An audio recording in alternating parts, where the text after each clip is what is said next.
I would like to welcome you. This is a very, very rare interview. I know you hardly do interviews. Can you hear me, Kola? I hear you loud and clear. Yes, I do. Okay, good. Yes, this is a very, very rare interview, and for me, it's a great honor and privilege to have you.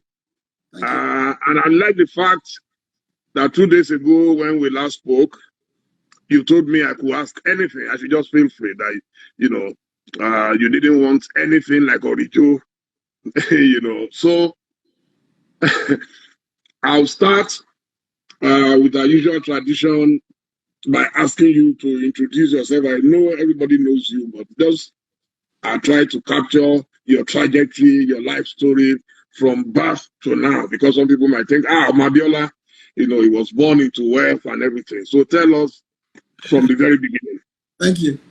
I'm Abdulatif Kola Wale Abiola. Born into humble beginnings to the late Abacha Abiola and Elijah Simbiat Abiola. I'm one that has been, like I said, into humble beginnings. And over the years, I've been further humbled by events in my life. And that makes me what I am today. That more than describes me as to who I am and what I am and why I do what I do today. I would like you to take it from going to school, your primary school and all that. Okay, I came back from England, started at University of Lagos Staff School, Akoka. At that point, my late mom was a lecturer at Abacha, and my father was an accountant. And she was teaching back then textile design. And I remember I used to grab my young ones and we would walk all the way from Unilag to Abacha to wait for mom to finish before we could go home. So that for me has never left me. I also, thank God, I have very humble parents. They came equally from very humble backgrounds, and they never allowed us to forget who we are and where we're coming from. From there, I went to Baptist Boys High School, secondary school. I did a bit there, I was living with the principal back then, and then I moved from there to Ibadan Grammar School for a semester. Came back on holidays. I had a severe jaundice. I couldn't go back, and then I ended up being home for 6 months because recuperating from my jaundice. And then did a term, I think, at Maryland Comprehensive Secondary School before my mom shipped me all the way to Aito at Form 3. And I was in Aito until I finished secondary school, went to San Francisco State from there, bit of Berkeley, and then to New York at Alpha University.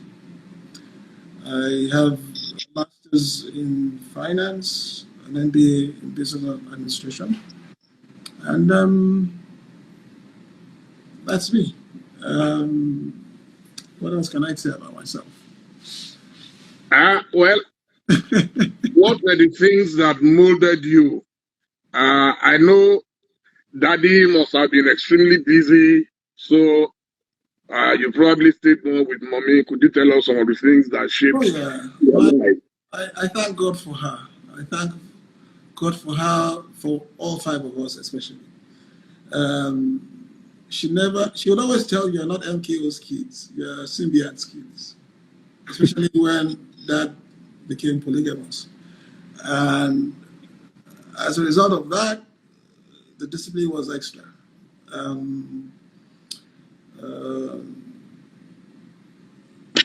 She was very religious. She made sure that we were religious ourselves. And she was a Taliban of the house, really. She took no nonsense. But you see, with her, the minute you are able to convince her and you get her on your side, she's with you 100%. But that takes a lot of doing. But I I owe a preponderance of who I am today to her. It's a shame that she didn't live long enough to see us achieve, but at least by the time she left, the youngest of us, Wura, was doing a PhD.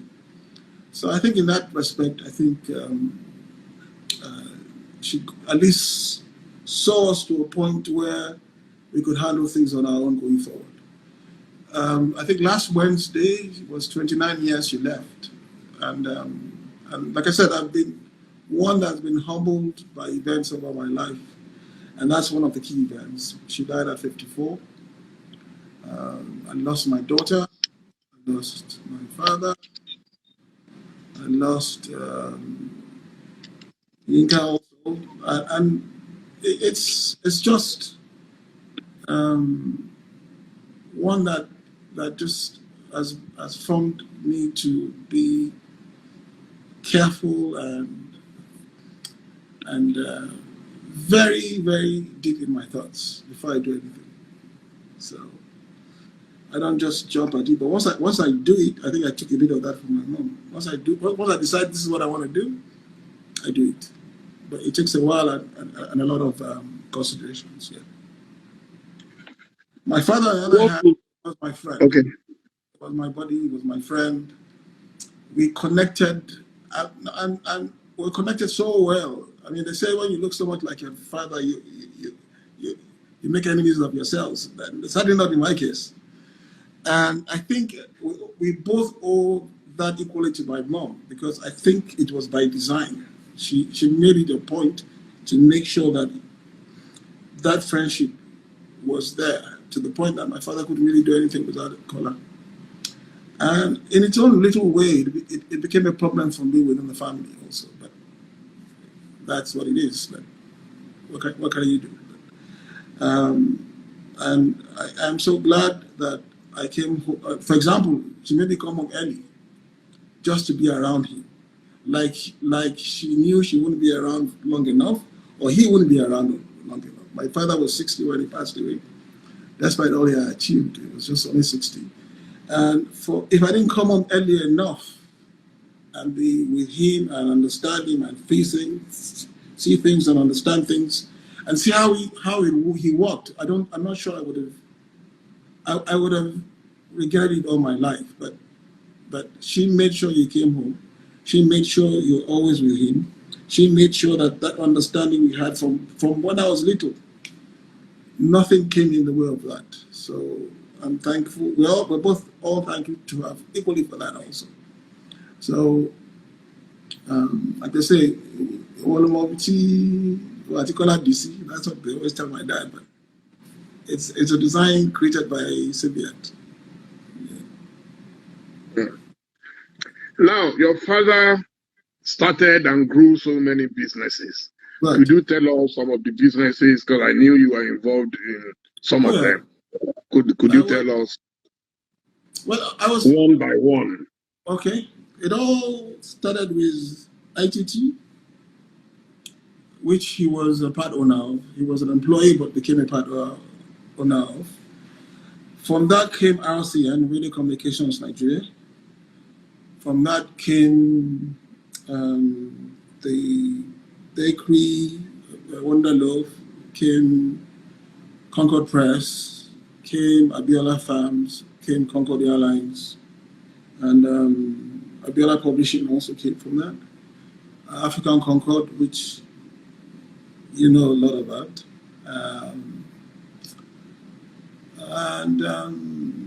Basically, that's it. Yes, I was involved in a lot of it.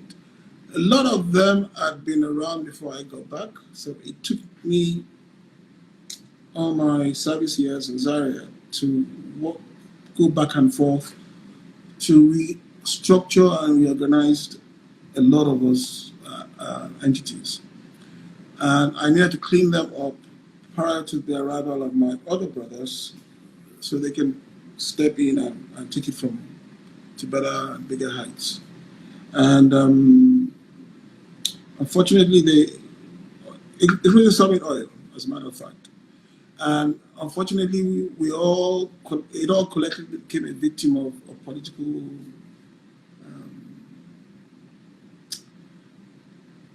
of the whole June 12th and electoral history.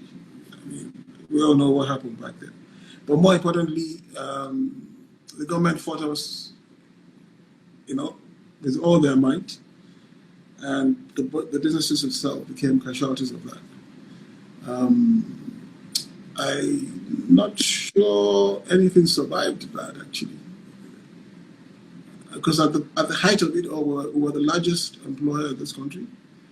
At the height of it, we had offices in every state in this country, be it Concord, be it Airline, be it RCN, be it ITT. MK was, like I've always told you, and I've said it in the past, it was well ahead of its time. Not talk about football or sports, Abiola babes and all those things. It was well ahead of its time. And unfortunately, we paid a price for that also. Yeah. Now, let's talk about Summit Oil International.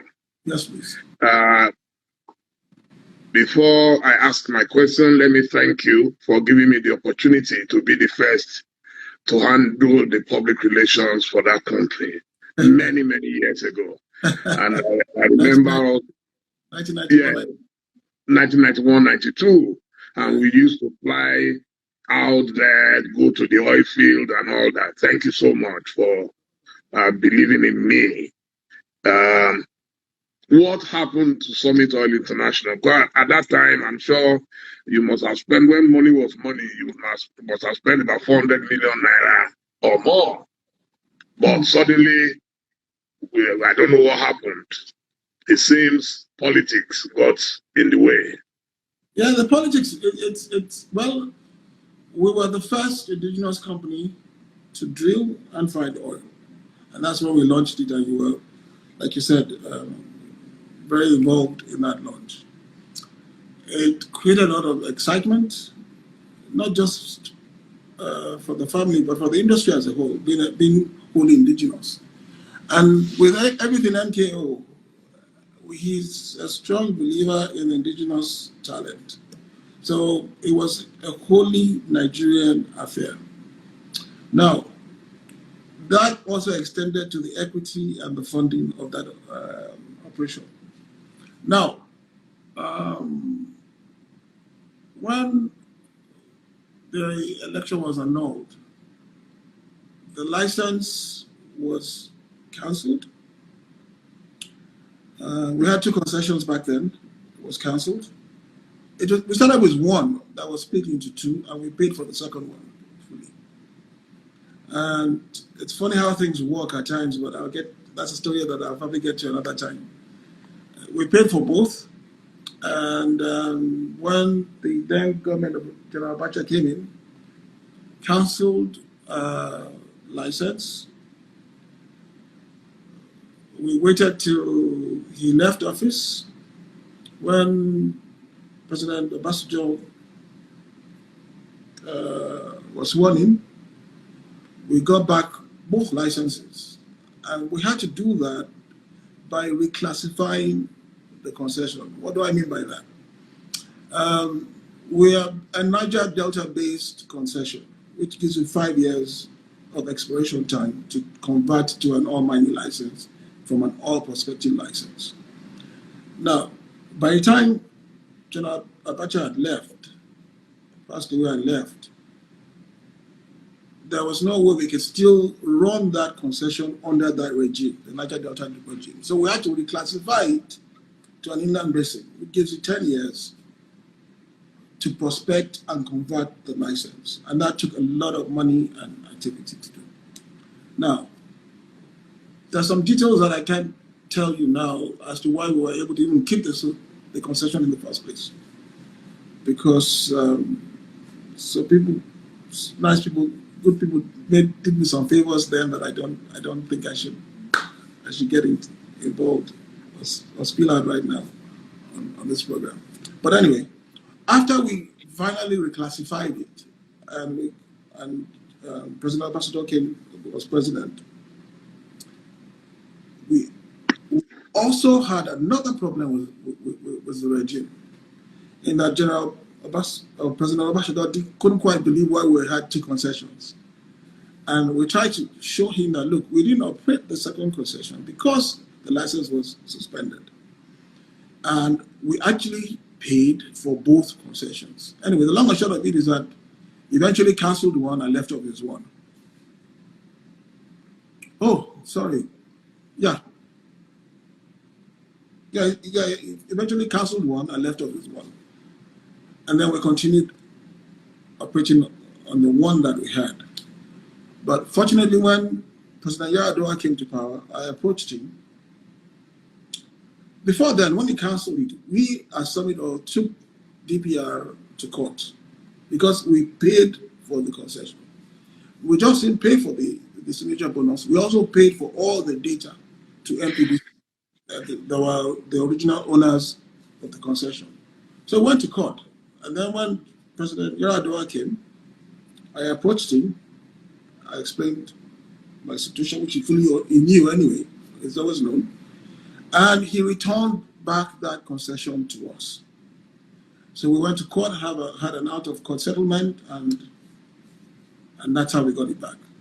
And we've been trying ever since to make it work. So we've gone from the first to virtually the last now, because it's a long, tedious governmental process just to get it operational again. But I have a total commitment to Summit Oil because of one particular thing. When we signed the signature bonus back then, and we were going to pay for it, my father was approached by family members who didn't quite understand why he would leave so much and give so much in my hands to go and take the risk of drilling for oil. And I think I told you Dele back then, kind of offline then. And he said, well, he believes in Kola and he believes Kola can achieve this thing. And like as Kola has said it, we're going with this, if it works, we're going to go from being rich, quote unquote, to wealth. And he honestly believes I know what I'm talking about. That's number one.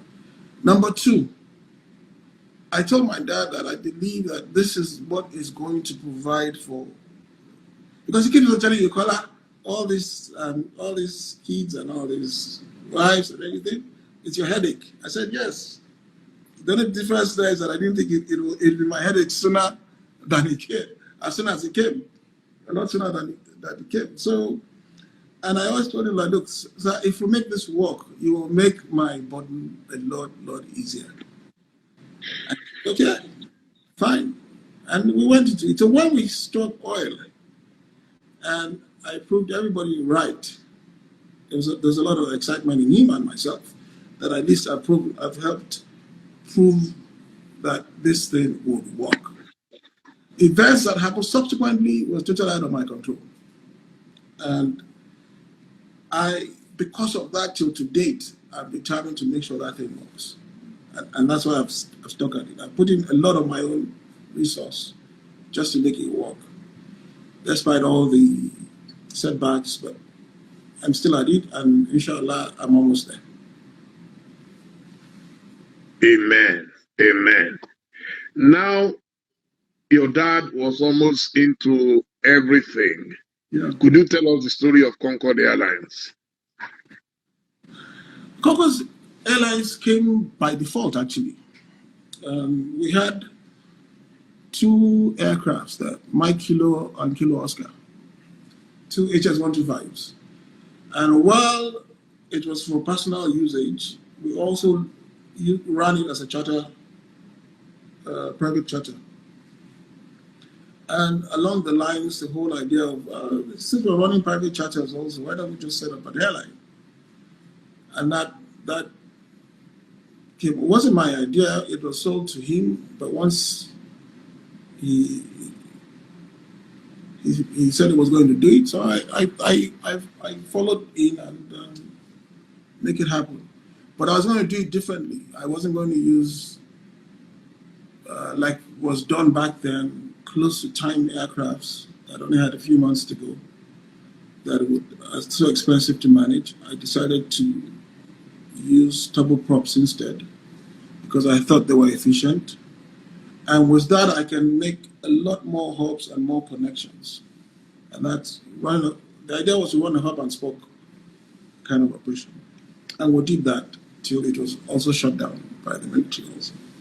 And that. So, do you think it's something you would like to resurrect? Good question. For me, it's like fine china. You drop it on the floor, it's so difficult to get the pieces together.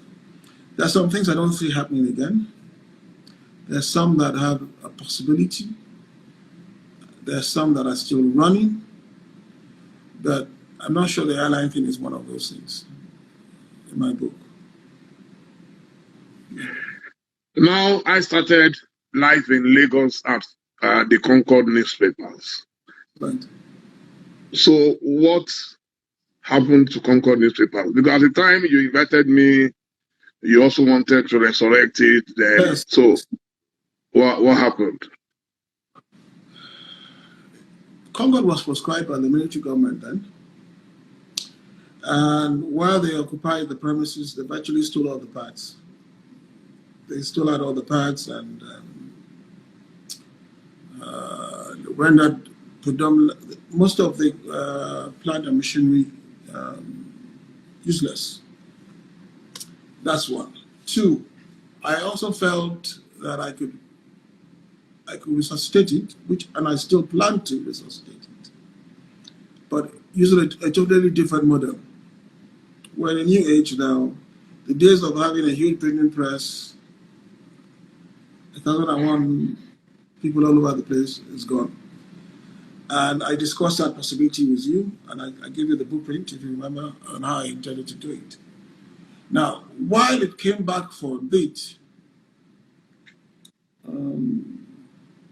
it still had the problem of feeding its own self.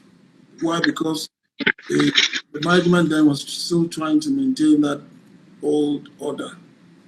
But I even recall, I think they went to the government, the state government of the day then for help, and their own idea of helping them was to buy their generators. I wonder how that would help. I don't have a press would run without generators, but that's another story entirely. So I think it's still. I don't think. I know it's doable. I know it's going to come back. It's not going to come back in the form in which you know it, but it's going to be a hybrid of some sort. And I'm working on that fully. I think we're far gone on the plans. And by the time you have when I say hybrid, you have new media, you have hard copy papers, there's a mix of both in the offering to bring it back. Yeah. One of the saddest things that happened was the story of Abiola Farms. Yeah. At the time, you had Abiola Farms, you had Bamusov fisheries, yes. You had a rice mill in Dakar, in Taraba State, I believe. So what happened to all these companies, Lafiaji, everywhere?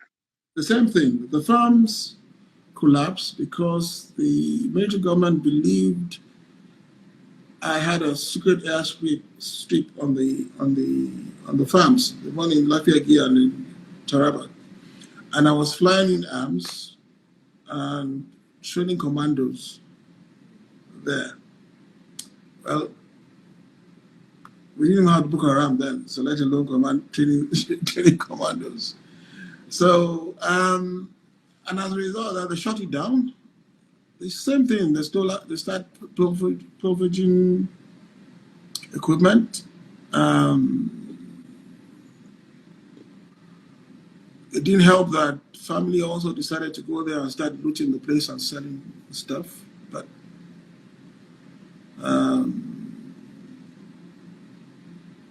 farms was something very dear to me. If there's one thing I've done in a whole list of things that I've put my hands into, running the farm was one of the biggest satisfactions I ever had running a company. You truly reap what you sow. I got so involved in it that at the height of it, I was doing about 3,000 hectares of maize, another 1,000 hectares of sunflower seeds. I had my imported hybrids for sorghum, for soybean. I was really, truly passionate about it. I really, really enjoyed working. And of all the companies, that was number one for me. And the kind of value added, the kind of changes I made to the environment, to the community, to the people in these remote areas,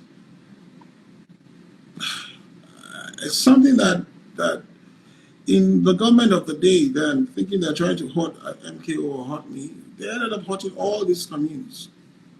In Taraba, for example, I have a local government, because of the contribution I made there, I have a local government named after me, Kola.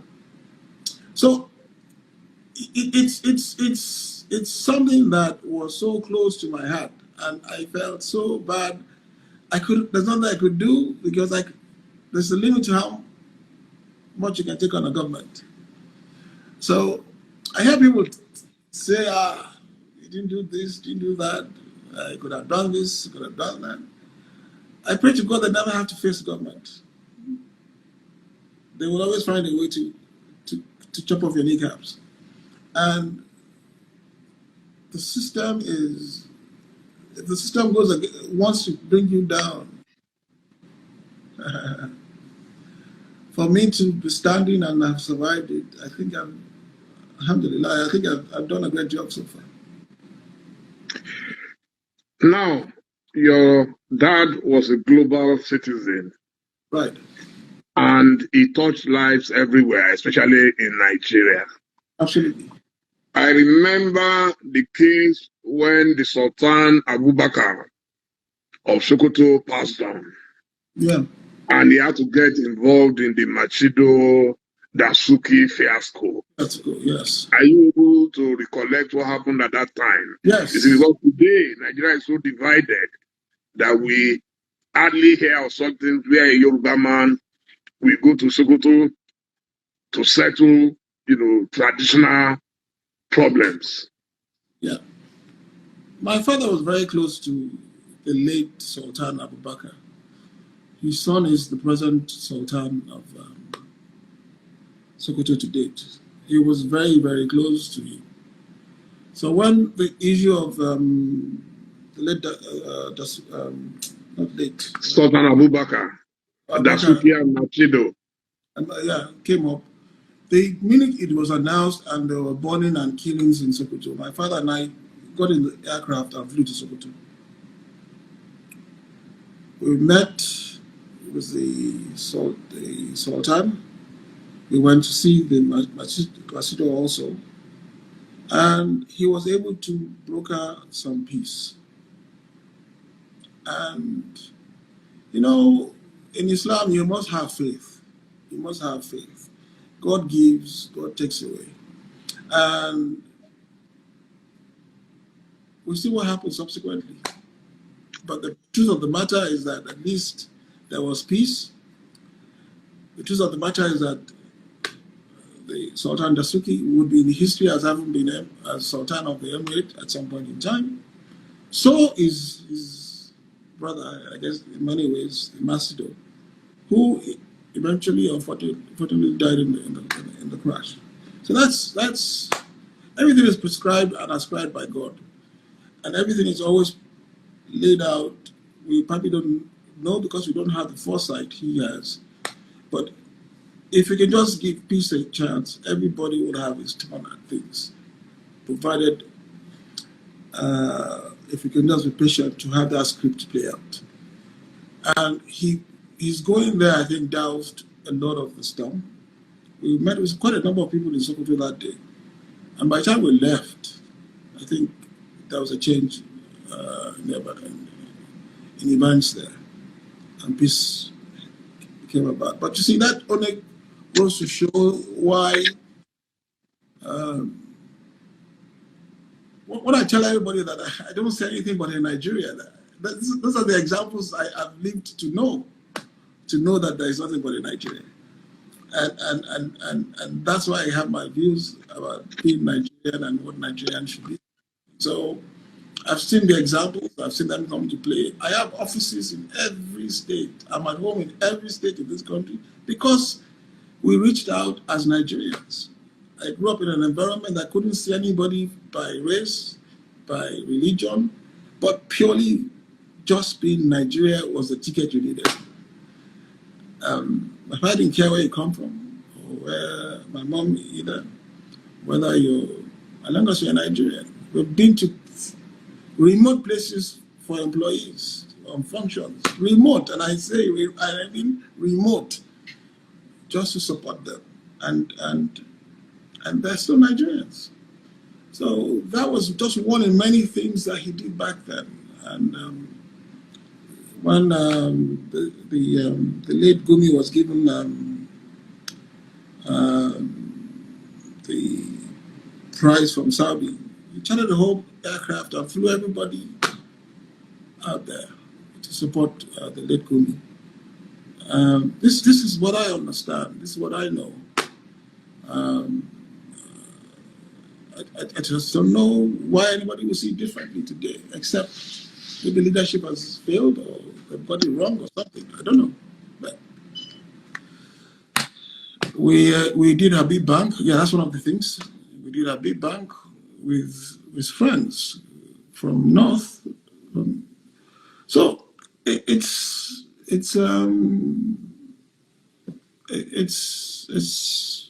to me it's the norm.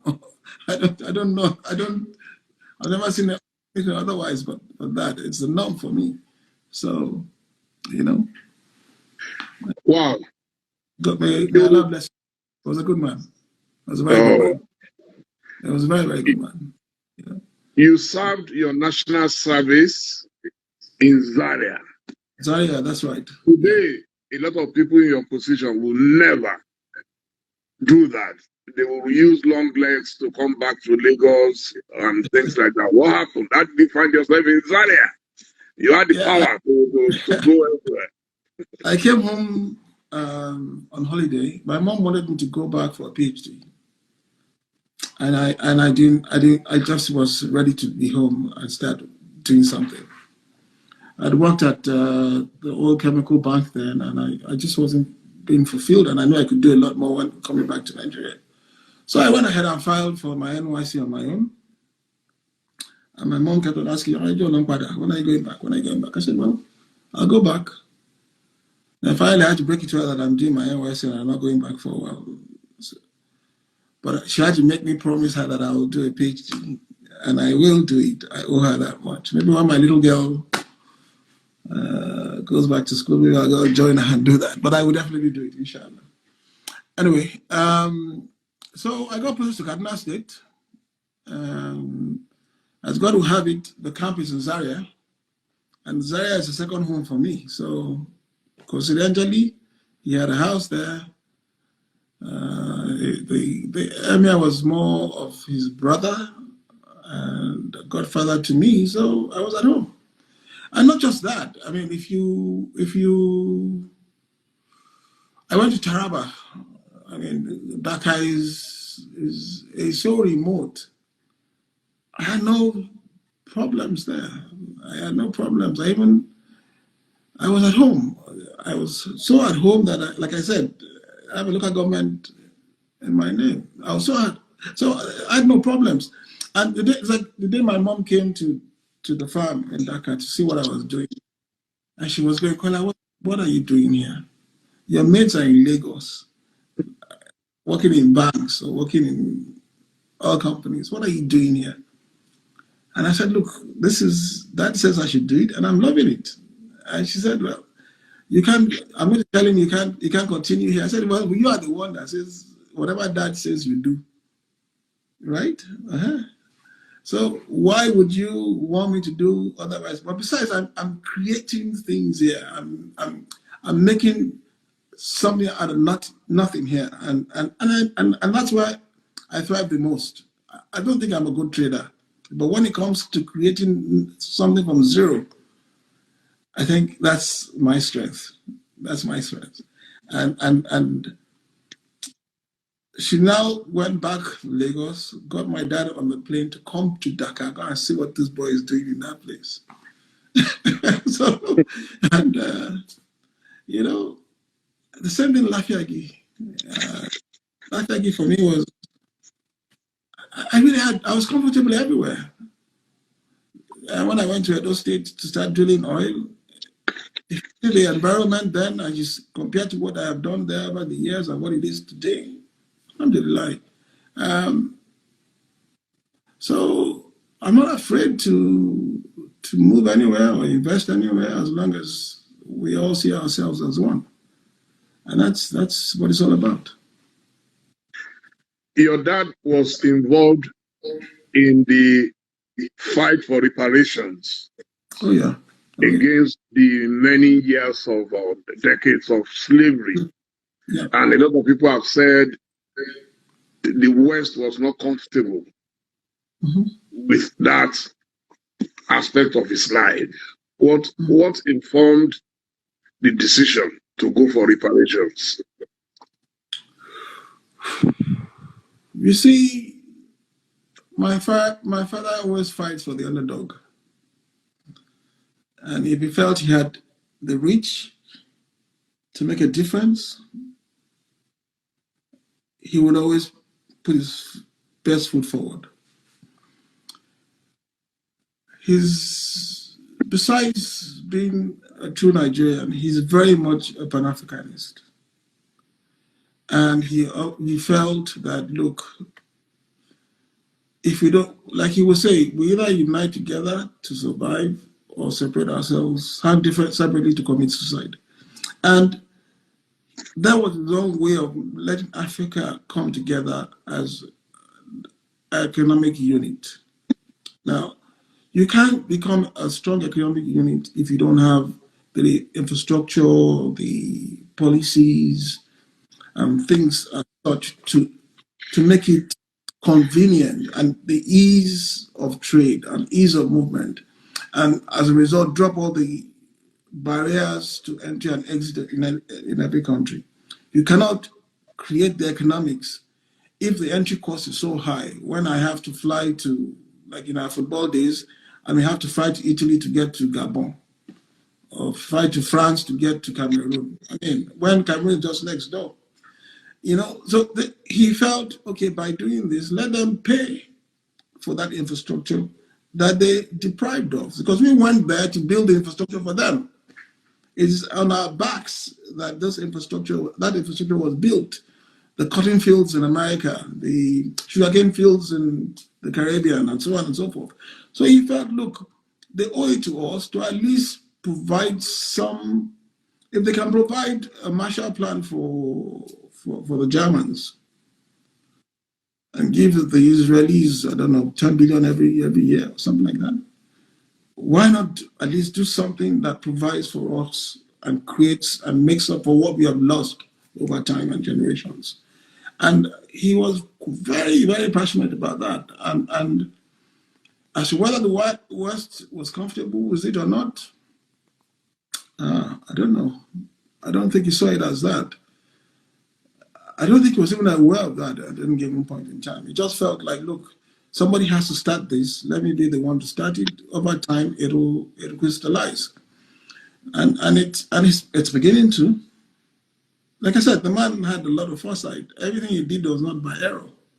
There was a lot of foresight in it, and we are slowly but surely getting towards to doing that. At the end of January 1993, your dad suddenly went into politics. And I remember leaving Nduka Obagbina's house that night when we picked up the information, and I came to your house in Anthony Village to ask you. I'm sure you remember that night. I know very well. Yes. Yeah, exactly. So could you now tell me everything that transpired? Um, we, you see, a few months before that, we had a meeting at the hospital with my mom. At that meeting, the issue of him running for president and politics came up. And her take was that, look, I wholly support you to do this, but there was a big but. Allow President Babangida finish his program and do what he wants to do, and then you can step in and run. And she had reservations of the process. He was working his transition program, and as such felt she needed to bring it up to I think Deji Agbo, myself, himself. I think Balaji was also there. I think we were all there actually, as a matter of fact. And we kind of agreed that, you know what, let them finish this process. Once it's done, then we will now take on running for president. Let's see how far he's going to truly go with this process, because she had no faith in it. And we left about a week or two after she passed away, and we just were dealing with that. And then when he couldn't tell me he was going to do it because he knew we had some understanding. But I was reading it and hearing of it exactly the way you heard of it. But I knew all along what was going on, how we drove there, because everybody, I have one or two people in there who were calling me, Kola, where are you now? This man is doing this, where are you? Where are you? Where are you? I said, I don't know anything about it. So I played dumb. He couldn't call me. Normally, I used to go work out at Ivory Health Club. And on my way home, I will always stop by the house before I go to Anthony. I didn't go. I didn't know anything. He will start sending people over to me and say, Kola, I haven't seen you. Daddy said, you haven't seen you. I said, but he knows how to call me, right? So but I played dumb. And then I think I have that letter. I wrote a letter and I resigned from the companies, actually. So I resigned and said, well, it's time for me to equally move on. Then one late night. So, okay, yeah. So all along, the process was going on. You had all these people going to Concord with all manners of programs and election formats and strategies and so on and so forth. But all along, he kept on telling somebody very close to him that, look, this is not right. There's something wrong. Where is Kola? If he gets here, we will get the answers to all the questions I'm having. So he was coming out. I can't remember where he was coming from. Very late night, like 2:30 a.m. He comes by my house. He does that from time to time, but he hadn't done that in a while before that.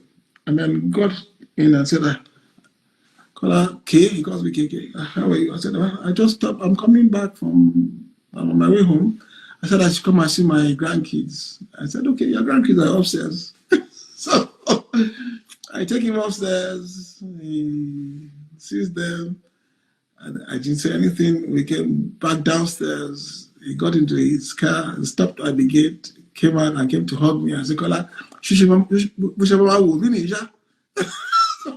just going to leave this to me to do and you not participate in it? Now, before that, I think why he also did that was, I think a week before in Abuja, I'd met with Olu Akirele. And we were talking about the election because he had sent Olu to me to get your friend to get involved in this thing. So I said, Olu, I'm not interested, but I will give you what I think the blueprint is. and what is needed to be done. You can take it to him and discuss it. So I sat, this was at the Nikon, at the lobby downstairs. So I sat down and gave him a step-by-step process and what needs to be done and how it needs to be done. And I actually also predicted who was going to be VP in that write-up. I still have, I think Olu still has a copy of that thing. I wrote it line by line. And I think Olu must have gone to him and said, you need to call Kola. This is what he's saying. This is what he has laid out. And he goes, hey, I told you something, this now it's making sense. We have to go see him, go and call him. He said, Kola, who calls her? You have to go and find a way to reach. He's left my company, he's written a letter, he said he's resigning and blah, blah, blah. So he now used that decoy to come to see his grandkids, to stop by and say, Kola, Mama, you can't leave this, you can't leave me to this. You have to. And I smiled. I said, well, now that you're telling me now that this is what you're doing, then I guess I can look at it. And that's how I got involved. Well, is it true that your mom ever told Daddy not to go into politics? No, she said you can go into it, but let the IBB program come to a conclusion first. And then... So, but the program was elongated. Yeah, that's why she your dad got involved in it. So do you think your dad got impatient with the transition program? And is it true that he sent people to President Babangida to find out if he was ready to go finally? Yeah, but either way, it's neither here or there. Look, the difference that the difference in not just MKO but us. And when I say us, the five of us, was there was no symbiote, and that told on us, and it's still telling on us till to date. I really don't know how best to explain that, because you see, there's a limit. I was very, very close to Dad, but there's a limit with the kind of training she had given us. There's a limit as to how I can look up to him and say my mind.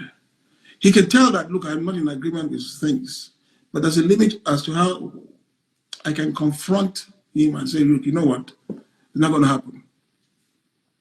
Now, in the past, I could speak to him. He could tell where I'm coming from. If I have a sense that he's not fully on board, I can go to Mom and tell, look, I don't think this man is listening to me. She'll just tell me, go home, leave it to me. And she knows what to say to him or how to get him to come around. But I seem to be the only one in the room that seems to say things differently. And everybody around him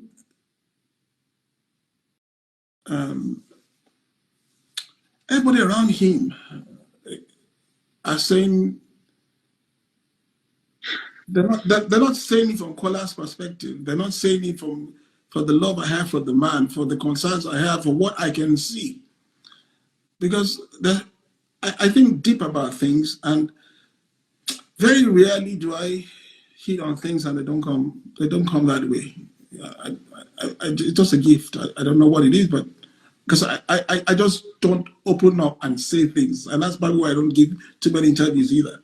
Because my views can be very extreme. Now, and when I was a lot younger, I don't think there's an Abiola kid that is afraid to say their mind. That's not a problem. I've learned over time to manage my tongue and be restrained over time. I've learned over time.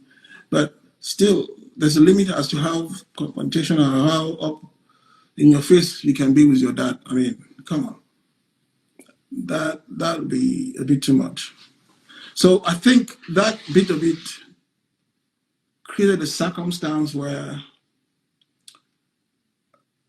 I was alone in that room, so to speak, and there was a limit as to what I could have achieved.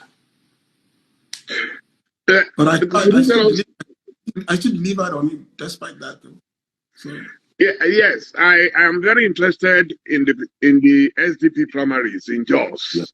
yeah. Oh, yeah. There was a lot of work to be done, a lot of horse trading, sleepless nights. I'm sure Daddy didn't sleep for weeks. Could you recapture the essence of that marathon campaign to get the SDP ticket? Well, number one, what we did was not conventional. Okay? And what we did, and what I've learned over time, was we really planned a coup against the establishment. We were never meant to get that far. But because we did things in a very unconventional manner, they could really not tell where we're coming from at any given time. So that gave us heads up. Now, I got very involved in the Yaradua group.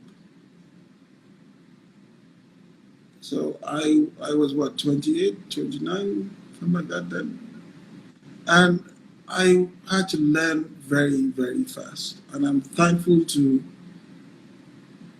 that whole process till tomorrow. Like Jabez Buhari is one, the late General Yaradua another. It was the late President Yaradua himself also. I really had a lot to learn at a very short time. Now, we came in late into the game. So I need to figure out where the power play is and how do we use that power unit to achieve the objective. And at every given point, we were betrayed. You are betrayed. But because of my innocence, I think there was an advantage in that then. I see it, I brush it off, and I move to the next thing. So it was relentless.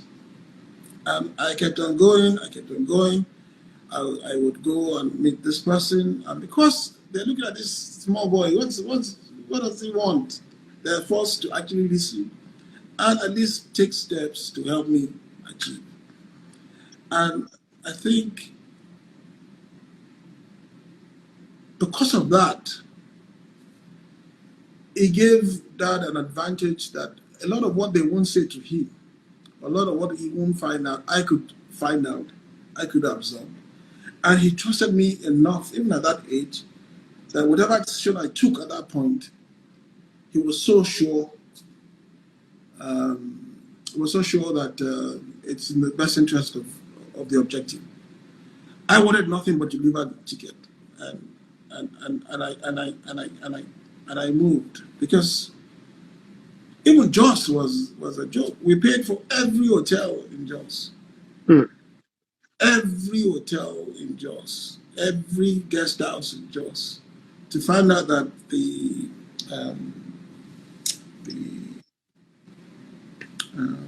Bakingide camp, he had the governors on his side. Top Gun was on his side. Threatened all the hoteliers that if any single one allowed me to put any delegate in their hotels, they're going to cancel their licenses. But thank God, we had camped everybody in Kaduna first and moved them on the day of the election straight to the stadium for the election. So whatever we paid then was gone. I couldn't to even find a place to sleep myself in Jos there was a problem. And we still had to make sure things work. So it's an exercise that I would have to I have to write about it because the kind of games, the kind of even our people ourselves. I mean, despite like someone that comes to mind right now is Babade, for example. I have the highest. Don't matter what anybody says about Babade. I have the highest respect for the man.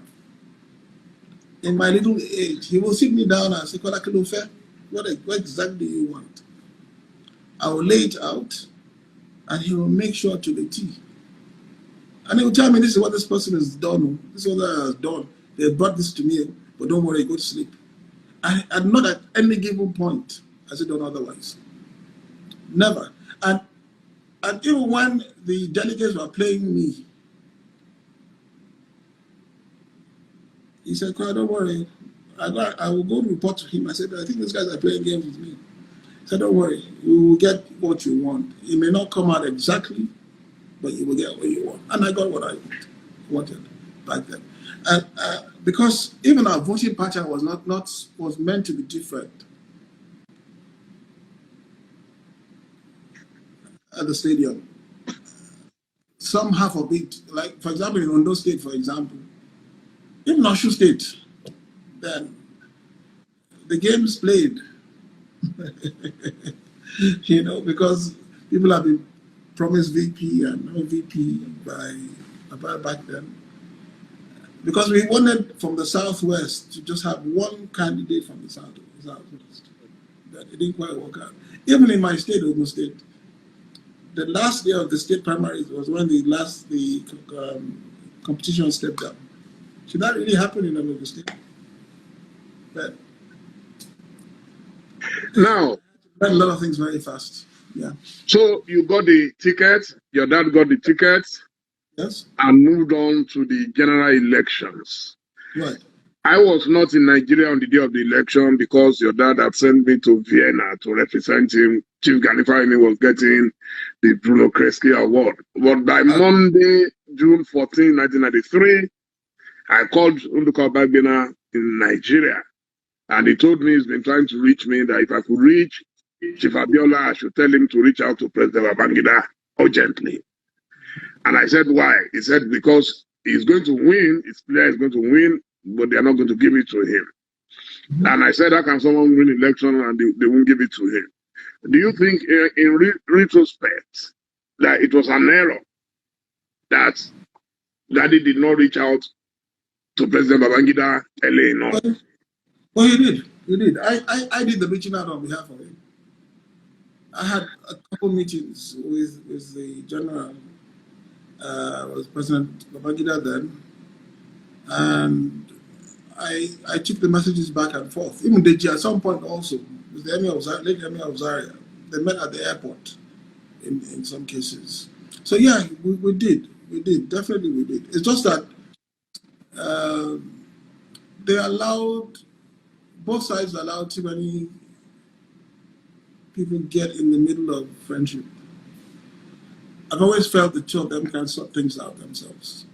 But, it's destiny, I guess. And there was a particular case where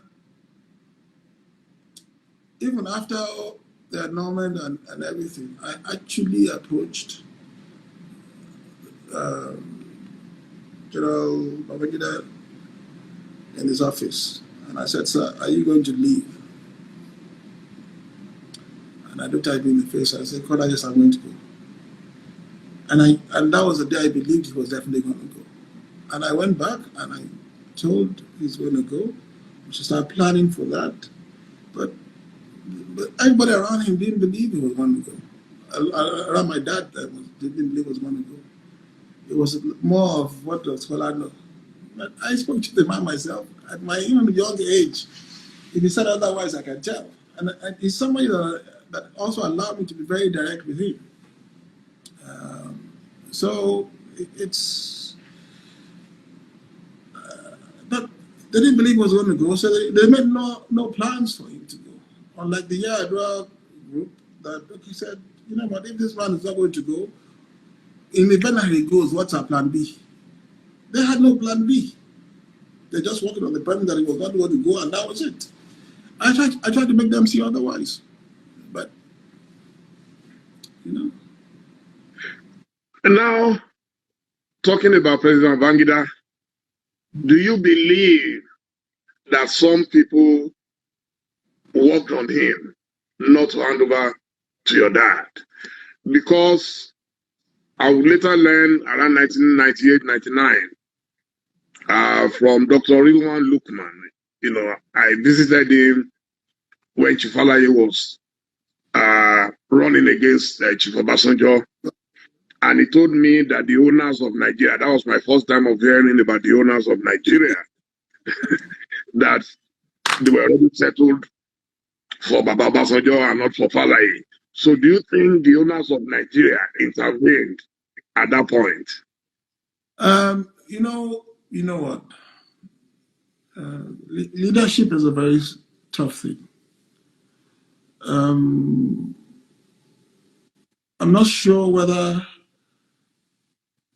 honestly, I'm not sure whether President Babangida was held hostage by anybody. I think he was held hostage by a process he created himself.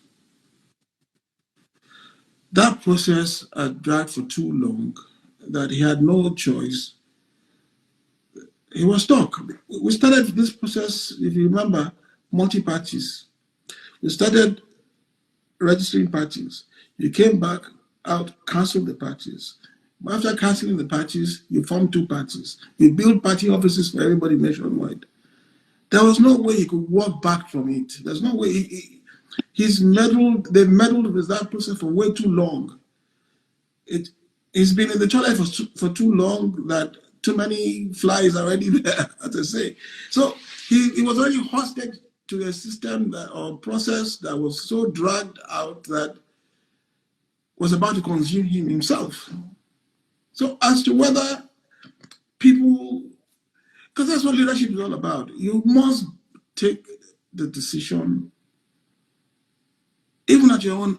You have to be objective enough to make decisions, even at your own expense. So for a person that has dragged that for so long, I want to believe that it was not, there might be people, there's always going to be a set of people who don't want to go for their own personal selfish reasons.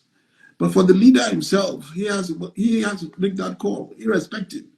And I think he was held more hostage by the process he had created that was endless, as opposed to individuals. That's just my own summary right there. Okay. Sorry. President Babangida stepped aside and Chief Ernest Shoneko from the same Egba as yourselves stepped in. Right. Why do you think they invited him, and why did you think he accepted? Well, I really don't know. I don't look, you see, the governance will never be in a vacuum. There will never be a vacuum in governance. Never. Now,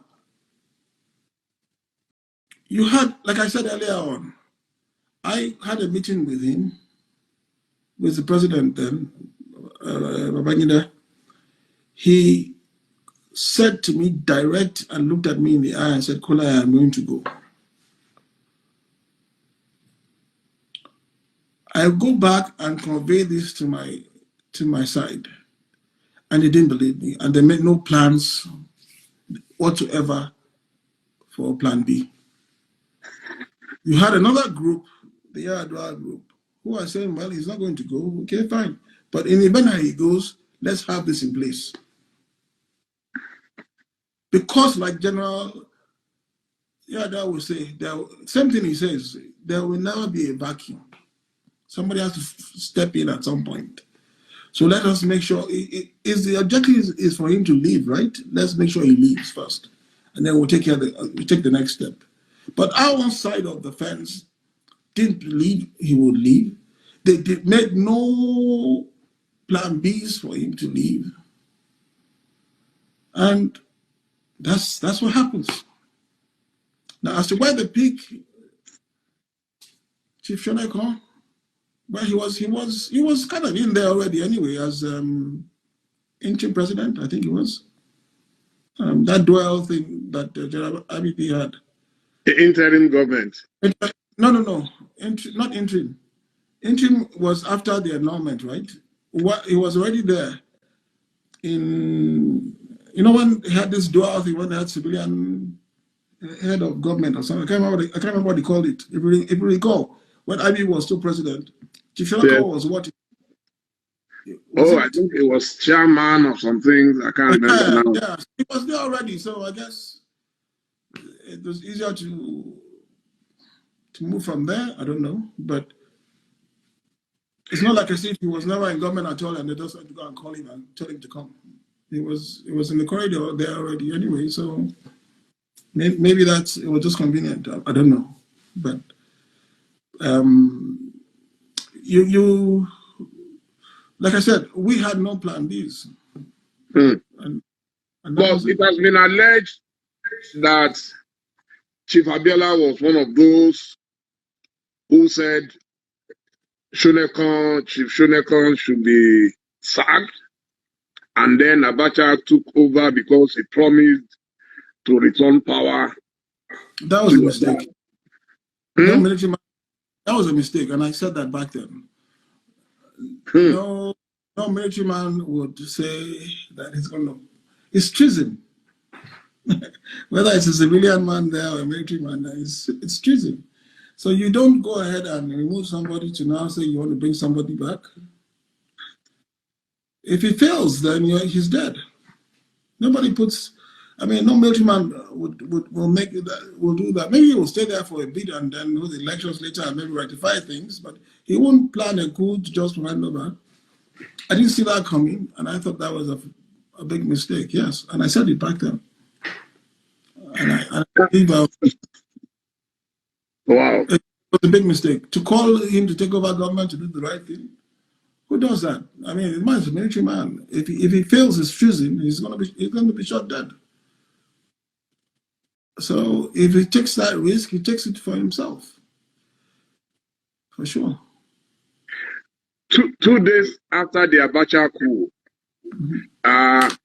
we were with your dad in a study, and I remember Professor Agbala Jobi, Alaji Dele Lukoya, Alaji Shukwadetona, and a few others were in the room with them.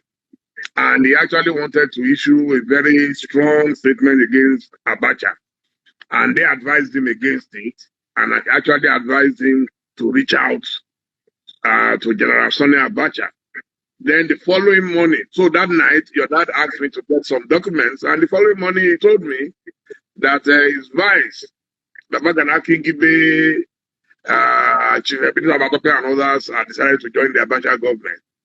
There was a meeting in the house that night. Yeah, I actually told him that myself. You see, before then, I knew from my own means that, look, they were going with the government anyway. So, but to window dress things and make it as if it was sanctioned, they had that meeting to discuss what needed to be done or what steps should they make.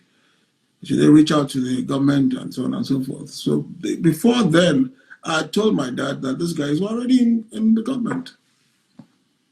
And when I told him, I really felt for him. I really felt he was in his room, he was on his bed,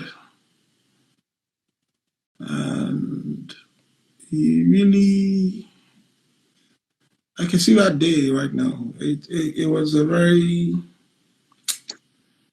it was a very difficult thing for him to swallow. More because, like you said, Kola, if we don't do this thing right, we're going to end up being the biggest losers. If we don't handle this right. He said that day. And I really felt so bad that but I had to tell him. So when the meeting was called, he just flowed with it and didn't really say anything. Maybe in a way he joked around afterwards. He saves him having to carry anybody's wallet again. So, So do you think that was the night everything ended? For him? Yes, the June 12th campaign?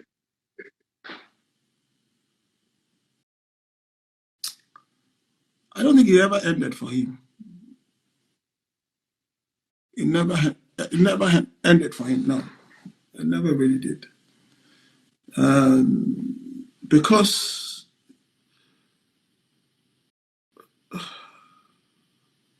it's sort of like when they had that national conference, or where the Abacha government had, and they were going to have an election or something to send people to that. Is it national conference or not? I forget what it's called now. Constitutional conference or something like that. Constitutional conference or whatever. Yeah. And we were having a debate. And I was like, sir, we had a meeting in Kaduna with the group, the Yaradua group there. And they said, well, if one of the reasons why the Yaradua government group did not join the government at all was when General met with General Abacha, he had asked him when he was leaving, and he said he didn't know. And he said if he had no idea when he was leaving, then he definitely wouldn't be a part of it. So when the General Abacha announced that the conference would set the exit date, they took it on themselves, sent their best people to the conference to go and give him that exit date. Okay? On our own side of the fence, we were talking about boycotting the conference. I don't know if you remember all this, Dele. Yes. We were talking about boycotting the thing. And I'm like, sir, this is a major government. Whether you boycott, whether you don't, they're going to do it. And my thing then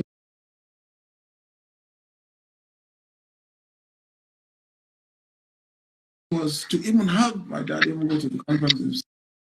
And it really got General into trouble. That whole giving the date thing got him into trouble. And the rest is history now, I guess.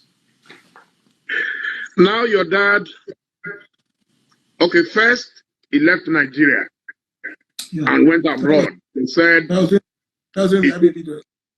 That was during the IDB. No. After the declaration, what do I mean by that? No, after Abacha, he went to a better do for the declaration. Right. Were you ever in support of taking that decision? I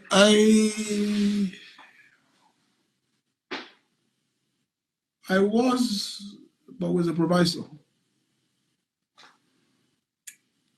Because my own thing was that we're now under a military regime, okay? Anybody who says we should do this must be willing to stand by us, Abi. I think he had a press conference. Yes. He was going to appoint his own cabinet and blah, blah, blah.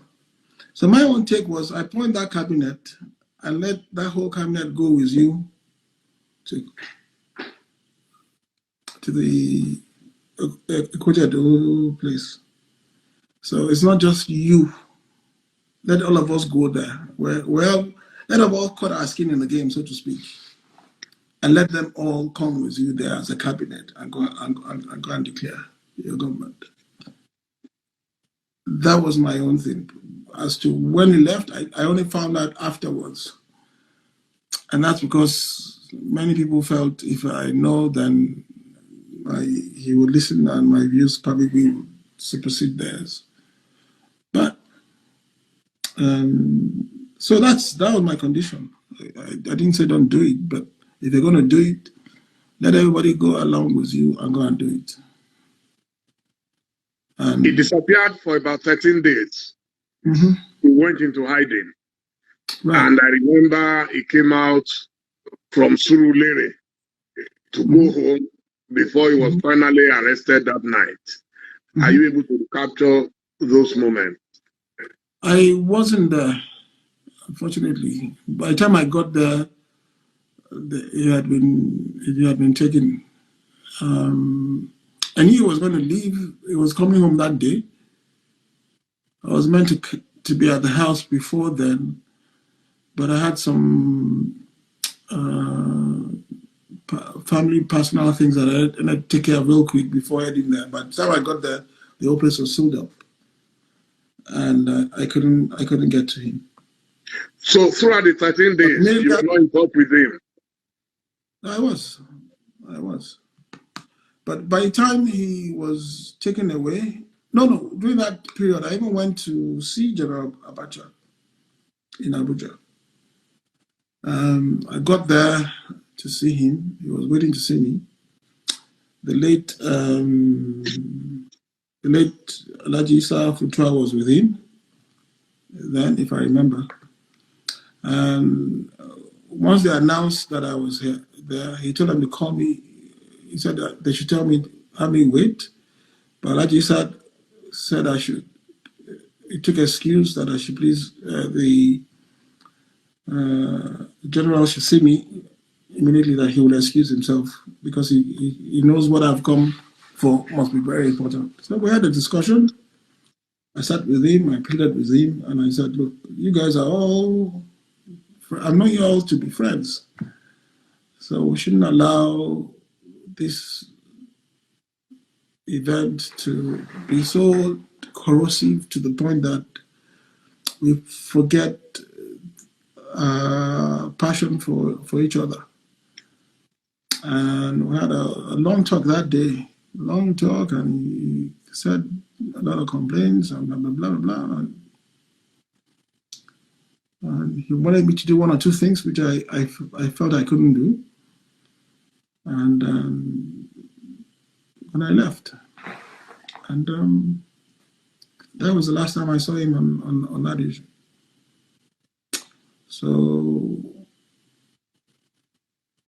it's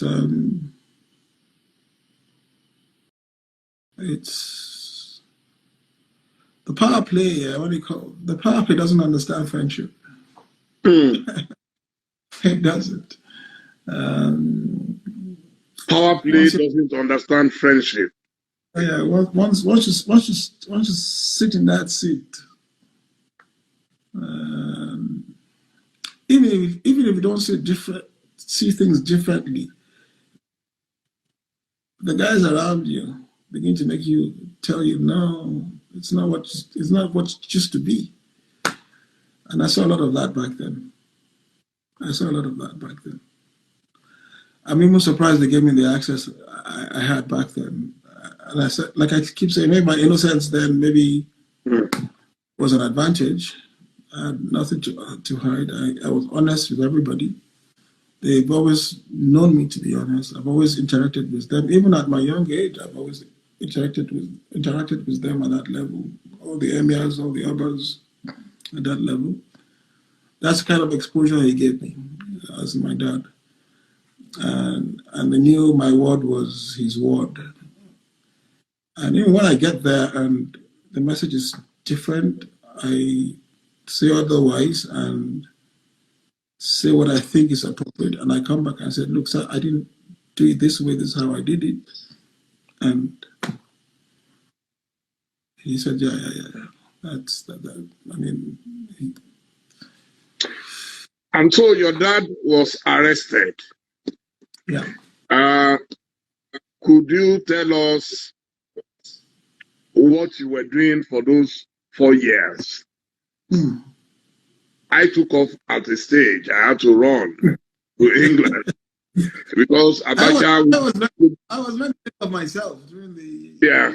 You were stranded at home. You didn't go anywhere. You were there. No, so that's why I'm asking you, what were you doing for those 4 years? I was going to take up myself during the coup, the fake coup or whatever coup, the General Basojo Yaradua coup, supposed coup. I was meant to have taken up because I was meant to have been arrested also, but I opted not to go because if my father was incarcerated, if I leave, then who else is going to be left behind? So I tried to stay and wait for them to arrest me in my house, which for some reason didn't happen eventually. And but yes, it was a very difficult 4 years. For me, it was a learning process. 4 years. It was a learning process because I got to know his friends for what they truly are. I got to know family for what they truly are. I needed to sift fast a lot of things. I got to know a lot of the kids that I didn't know. And what I thought would be a temporary thing became permanent when he passed away. So it was a lot to absorb. I remember going to Abuja, sitting for 2, 3 weeks to try to see him. And what's his name? Mustafa tossing us back and forth. But as God will have it, he ended up doing more jail time than anybody at the end of the day. So that's what I can tell you about faith at life. And as long as you do things with a clear mind and you stand on the truth, things will sort itself out for sure. I mean, I would go there back and forth. I would keeping things together, the clamp down on everything we do. The only thing we had running there was the bank, and that's because we had Pakistani government involvement. Not like they didn't try to take it over. It was a tough 4 years. Thank God for some investments that we made back then in Dubai. But it was tough. It was really tough. I had a small tutelage with my mom passing away like a year and a half before his incarceration. And that was just a small bit of it, but at least I kind of had some little idea of what it entails. So, but my dad's situation was a full-blown case study. That's right. Wow. You yourself you were arrested at some point, I think after the death of your stepmom, Elijah Kudira Abiola, God bless her soul. Yeah, what do you think happened? Why were you arrested? What happened back then was that the last I saw Dad, he said we should change council. Now, it's very funny that came up because from day one, I opposed Chief J.O.K. Ajaya's council from day one because I knew of a bit of an antecedents between the two of them. The man never liked my dad. And I didn't think he would be there to truly do his fiduciary responsibilities in that case. And I think I was right. I know I'm right. So I really never went to court for as long as that guy was involved. So we saw the last time, and he said, "Look, Kola, you were right, and change this council." So I went and I started the process. And along the lines, Aja Kudirat she's friends with Abacha's, I think, wife. Yes. And Abacha came in J.O.K. Ajayi. And he found it difficult to withdraw the services. And I was bent on doing my instructions anyway. So we had an agreement with the late Adetono, Dr. Falamo was there, that okay, she finally agreed that okay, she will withdraw the services, but she needed to see J.O.K. Ajayi first at the Yoruba Chinese Club. My good friend Sholaye, who you know also went on my behalf. Yes. Before they left for that meeting, I told them that I don't see what we should be doing is have her write that letter first, and then you can go with her to plead for J.O.K.'s understanding. For as long as she goes there first, I think she will come back and write that letter, it will never happen. He said, why? I said, yeah, I'm very sure.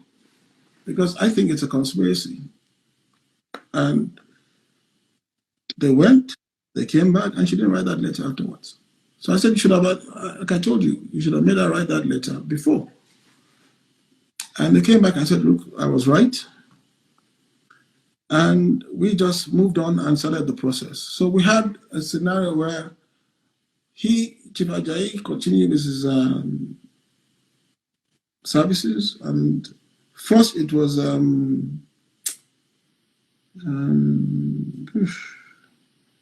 lawyer in Ibadan. Very nice. Chief, the lawyer in Ibadan with a school in Adekiti. Oh, Afe Babalola, Chief. Babalola, thank you very much. Babalola, yeah. Then came in Chief Williams, and we started this thing. Now, the irony of it is that this man made it impossible because we had to, Chief Ajayi actually locked in the case in every court possible. So we had to start by unwinding and undoing everything before we now go to the Supreme Court, which he now came also to the Supreme Court. And does that, but anyway,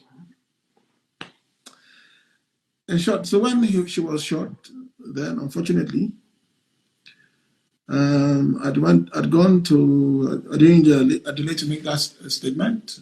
I was invited, so I went. And I got locked up, claiming that I was part of the conspiracy that killed her then, which is really unfortunate. But time has shown that I had nothing to do with it. Unfortunately, even her kids accused me of being a party to killing their mom. I don't think they remember that I was even locked up for that case. But that's another story entirely. I don't know. It was one of the difficult times I had to go through back then because it's what I was trying to do, or what I ought to have been doing, is to hold the family together, and then the system decides to want to split the family by accusing me of being part of a conspiracy that kills my own father's wife. Isn't that kind of sinister? But also, I learned one thing also, in that same thing, the same group that were in support of Chief Ajayi then, all were also incarcerated. All of them. Chief Adesoya, Chief, I think, yeah, all of them were equally incarcerated. And if I recall, I think the lead attorney general was their lawyer. Chief Bolage was their lawyer. They went to court. I refused to go to court because I didn't do anything. I just figured I'd be playing to the hands of the military. So I got released before they did. But I think I did about 5.5, 6 months. I think they did about a year, if not more, playing the system. But the bigger the head, the bigger the headache, as my dad would say. So. Yes. And then 2 days to July 7, 1998. Again, I was in London, and myself and Tokunbo Afikuyomi, yeah. we left Nduka Begbena's house. He had fled into exile by then. And so we left very early in the morning, walked from Park Lane to Mabulad, and then we bought the Sunday Times of London, and then we saw a story on Chief Abiola that the Sunday Times reporter came to Nigeria with the then UN Secretary General, Dr. Kofi Annan. And they said the condition under which they met your dad in prison was very, very bad. Then 2 days later, after we read that story, your dad passed on. Could you recollect what happened the last 24 hours before you got the news of his death? It was like any other day for me. I had gone my usual workout, came back. I got a call from a friend of mine that says, Kola, I hope you heard what's going on. This was before it became public. She was crying on the phone and so on, and broke the news to me. Now, at that point, I didn't even know that the government of the day, then Abdul Salam's government, had invited us to come and see. I think the day before, 2 days before. So conveniently, I was left out of that trip. I didn't even realize that till I got to Abuja to come and mop up events. And I got there. I got the news, and I spoke to Dr. Falomo. He lived across from me then. And then I got a call from Abuja that I needed to come. And then it was all over the news at that point. And I just sat back. I was I've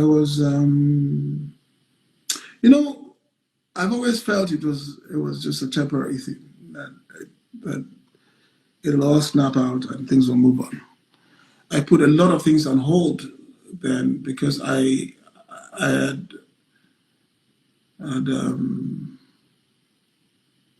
felt, even when it came out, I'd have to have a discussion with him on our setup, business-wise and otherwise. And if you recall, Dele, I've always told you I wouldn't get involved in anything the family is involved in, business-wise. But I was mapping out plans to do some things, but I felt it only right for me to sit down and discuss with him first and get clearance before moving on. My situation with the family, I thought was temporary, became real. I thank God that I had the space of time to begin to engineer and understand things a little better. And the difference didn't hit me a little less because of that, but still hit me real hard. And before then, because of all this dispute about changing council or not changing council, for the last 1 year before that, they didn't give me any access to him because I needed to sign some papers.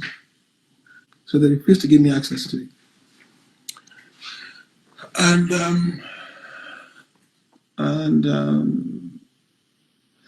I felt so empty because Dad was really my friend. It was my dad, but it was my friend. I really looked up to him. Yeah, we all have our own flaws, but he was a genuinely good man. He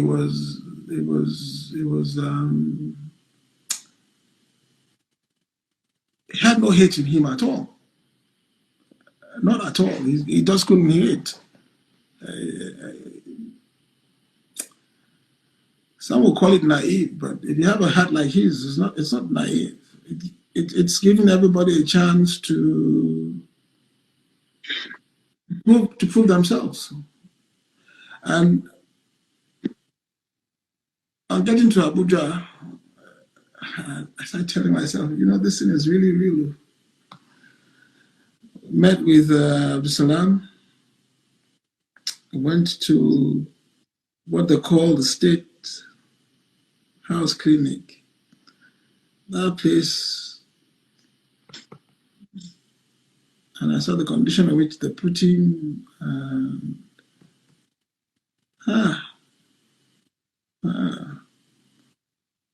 This country,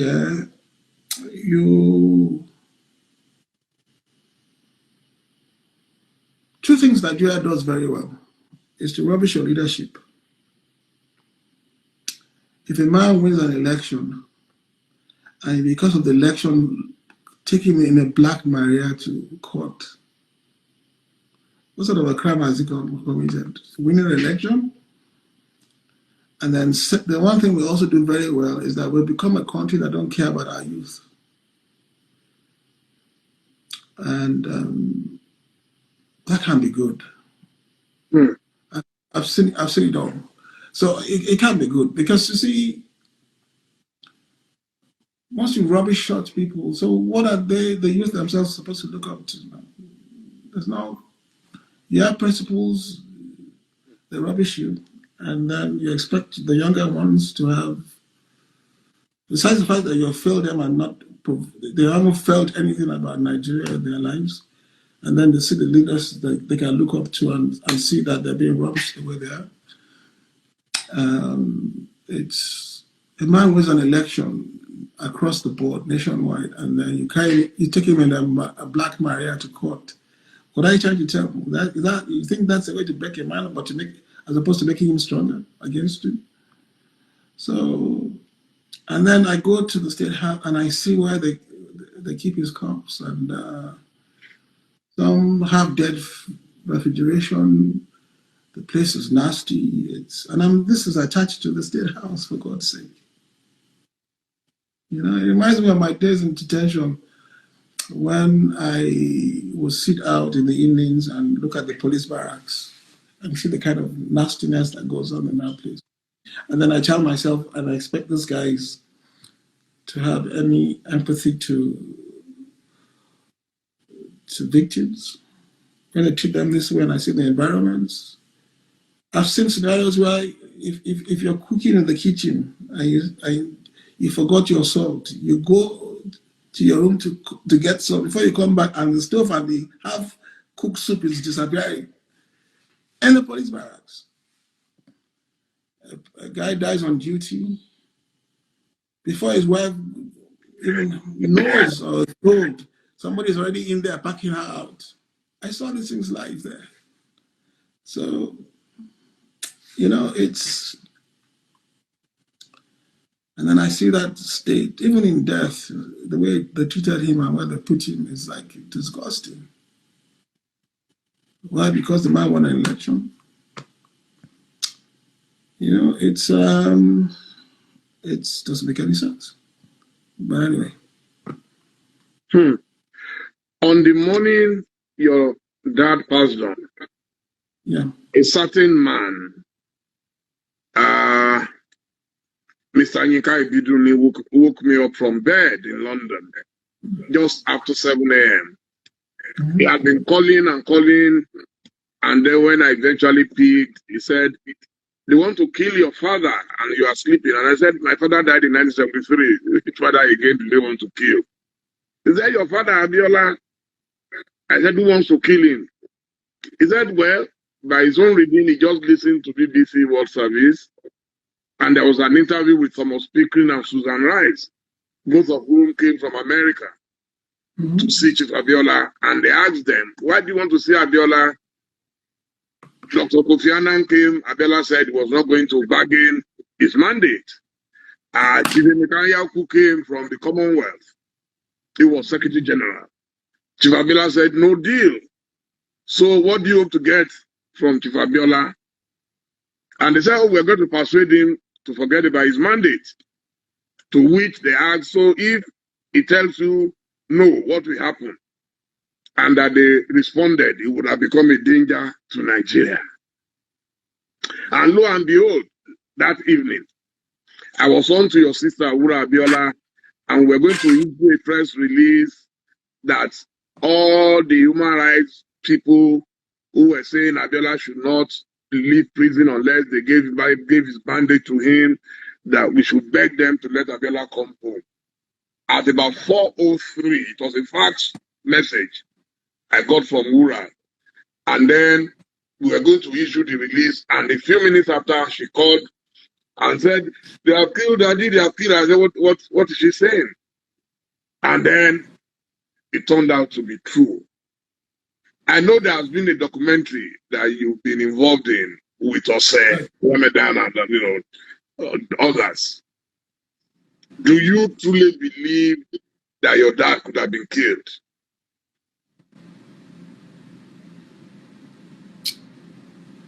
Dele, you know MKO very well.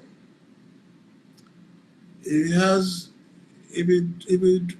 he drives down a street and sees a hospital or a clinic, he will stop by there and tell them to check his blood pressure. My dad does not mess with his health. Any small out of place inconvenience health-wise, he's on the next plane out. He will just say, Kola, am I on the BA flight tonight? I'm not feeling too well. I feel something is wrong. He's gone. Now, when you incarcerate such a man for 4 years, it's not medical.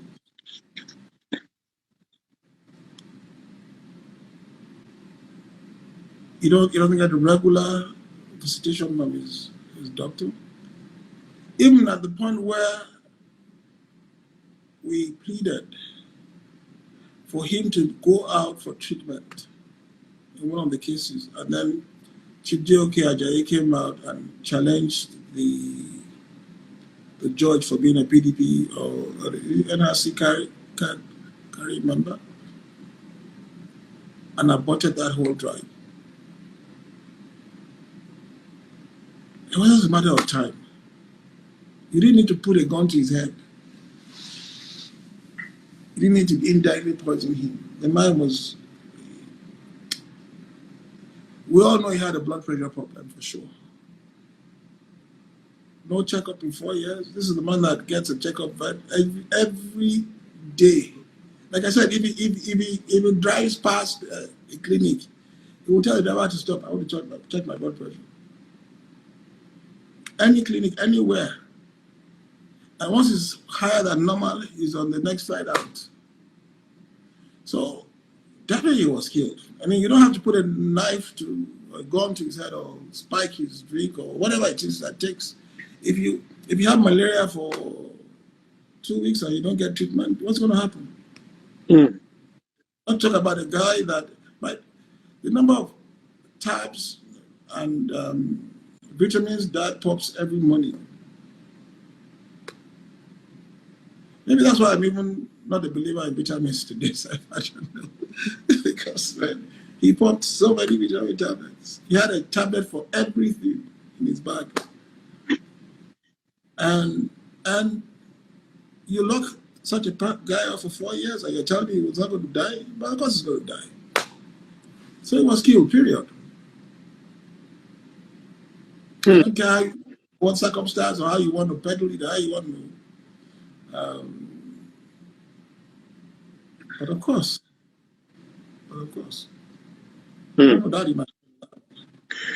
After his death, you've had a lot of family issues. Yeah. How are you resolving the family issues? I'm aware there have been litigations. What happened to his will, for example?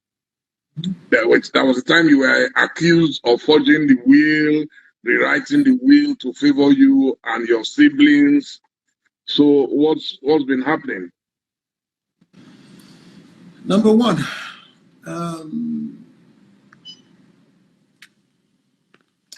I must say one thing. Daddy not coming home, MKO not coming home, was a blessing in disguise for a lot of family members.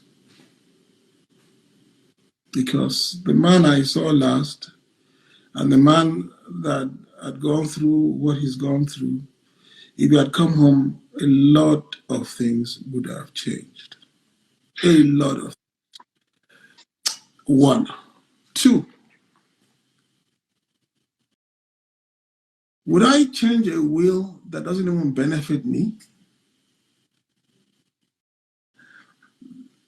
That will was dated quite all right. It wasn't up to date. But that was the last will signed. There was a will he wrote that gave me the right to everything to do and undo, which was not signed. Thank God. Because if it was signed, I don't think I'll be speaking to you here today. But thank God it wasn't signed. The copy is there, it's in the file. So why wouldn't I forge that signature on that one and leave this one behind? I don't get it. Number 3, I don't get anything from that will, from the will, the way it is now, because everything that I could possibly get was willed to my mom is not transferable to me because my mom passed away before him. So whatever it is I'm doing now is pure out of respect to my dad and fisabilillah. Finish. Now, the so-called DNA issue. These kids were doing a blood test in the man's lifetime. In his lifetime, not after death. There are a set of kids that have done it, and they know themselves. They have done it in his lifetime.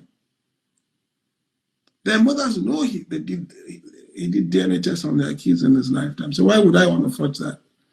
To the point that he even wrote in his will, specifically, there's a lady. He wrote there specifically that she has 2 kids for him, only one, because the lady had taken him to court in England. How would I have known that?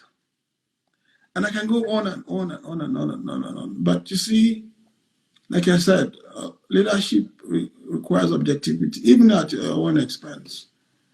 Now, if I wanted to, they were all very young while I was already working in these companies now. They were all very young. If I wanted to dispose of everything for my own use, there wouldn't be anything to be even to be fussing over today. But because of my responsibility to him and his ideals and what he would like to see, that's why there's something for them to keep looting all over the place. Everything I have and I've inherited has come from my mother. 100% from my mother.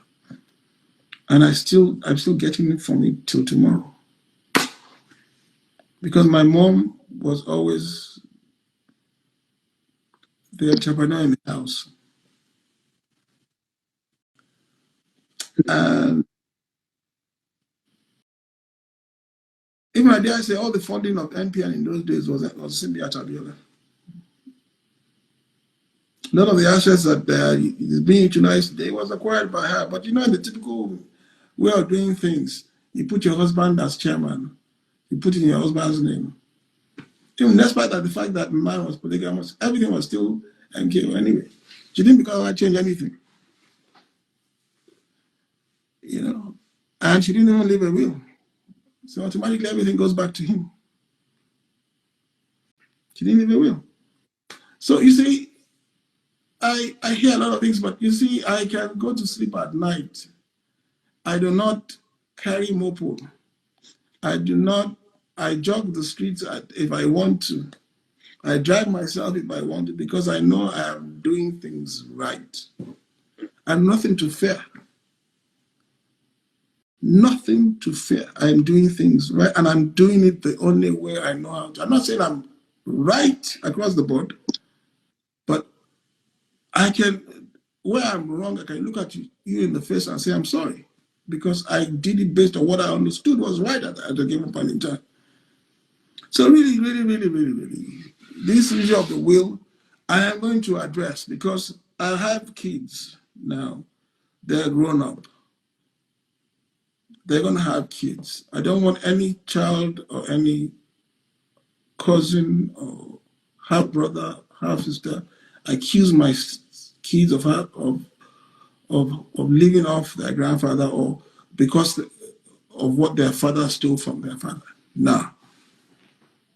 I've been working all my life.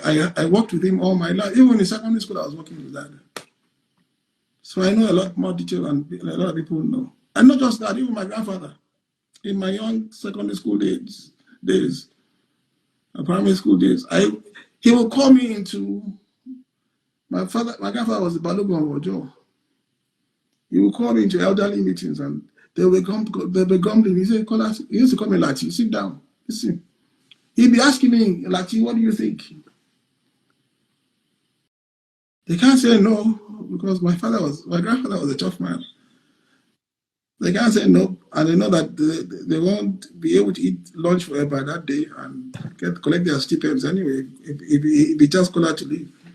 So I know a lot more history than a lot of people think. So it's something I definitely would address, and I'm going to come address it with facts, with papers, with receipts, with everything. To this day, the estate is owing me a lot of money. To this date.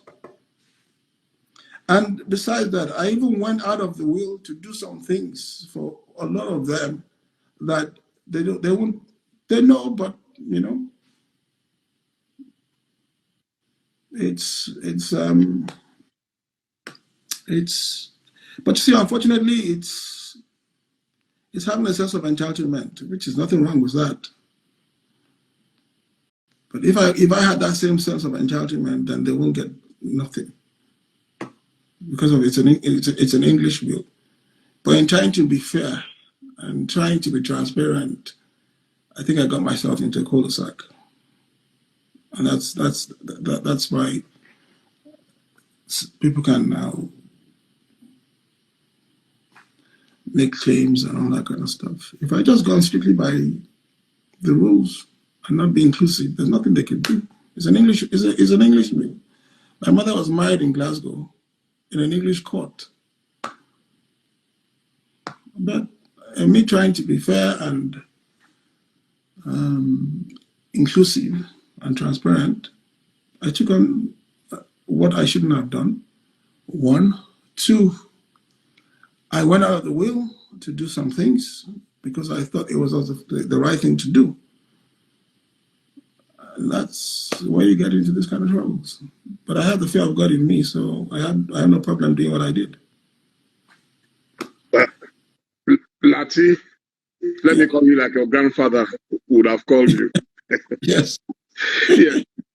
Many of your younger ones have accused you of not looking after them. Mm-hmm. Yeah.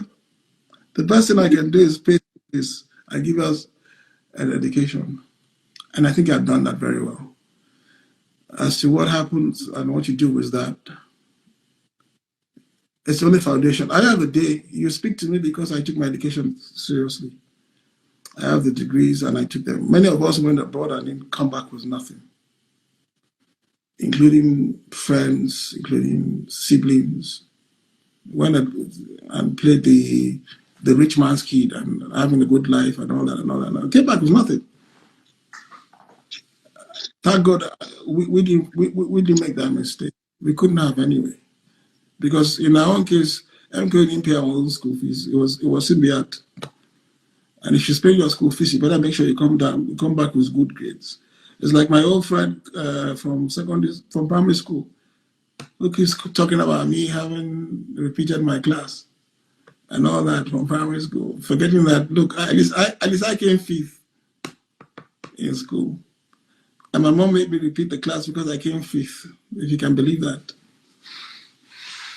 So we have to.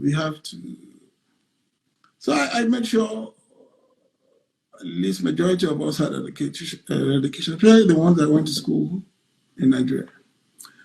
I even got to a point that I didn't pay their school fees. I didn't pay my own kids' school fees till I paid everybody's collectively together. That cannot be wrong. Huh? I even went to a school, Corona school, to fight them for kicking MKO's kids out of school. Why? Because I'm so sure that he had done something with that school at one of the branches of the school at some point in time. And they apologized and took them back in. They're my brothers. They're my responsibility, irrespective. I did that. Even the ones that didn't even pass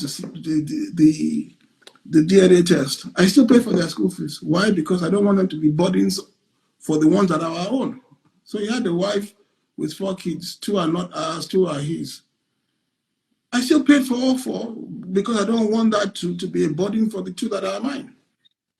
Not just that, MKO in his lifetime didn't know who you were. You walked up to him, you wanted to go. He paid anyway. So why should I now say because biological on his own, I won't pay. I paid, irrespective. So it's the biggest asset I was given, and I made sure I've done a lot of that myself.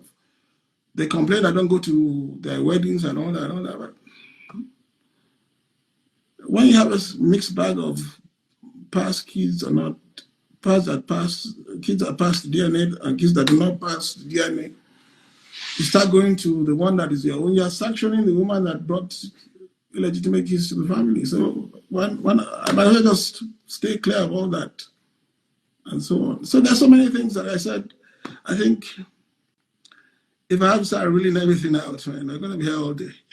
So, but I am at peace. At a stage, right, but at peace. Sorry, Kola, at a stage, Yeah. you attended a wedding in Zimbabwe of one of your brothers. Yes. In Zimbabwe. Ovation covered that wedding in Zimbabwe. I went, yes. What happened that such a relationship no longer exists?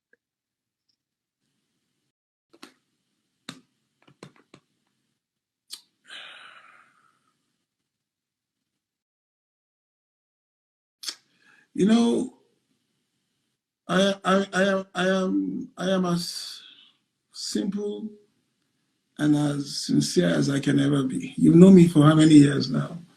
And I say it as I see it. When I come to you and I tell you exactly what I think it is, you do not listen. And instead, you use what I tell you against me. And I'm telling you out of sincerity. I'm telling you exactly what I will tell my own blood brother or sister. I'm telling you what I will do in that same situation myself. And I see that everything is treachery. So why waste my energy and time now? Why waste my energy and time? So I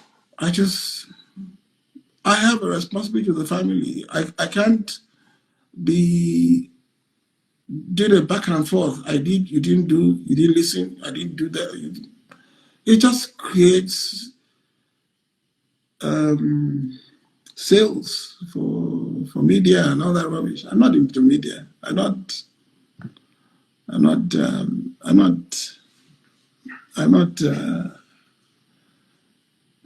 have a responsibility that's greater than me, my own branch, but for the collective good. And once I think I've been sincere enough and it's not appreciated, I let it go and I move on. Because you see, we're not all kids anymore now. We're all grown up. My youngest sister, she'll be 49, I think. And every one of them, they're coming behind her. Every other one of them are coming behind her. Because not a single one is older than any one of us. So at what level should I stop? You know, it's like chasing after a madman and whatever. You get to a point that they won't know who's the madman as opposed to who's the same person. So I just you know. What's the relationship like between you and your sister, Mrs. Kola Abiola Edewo? Very good question.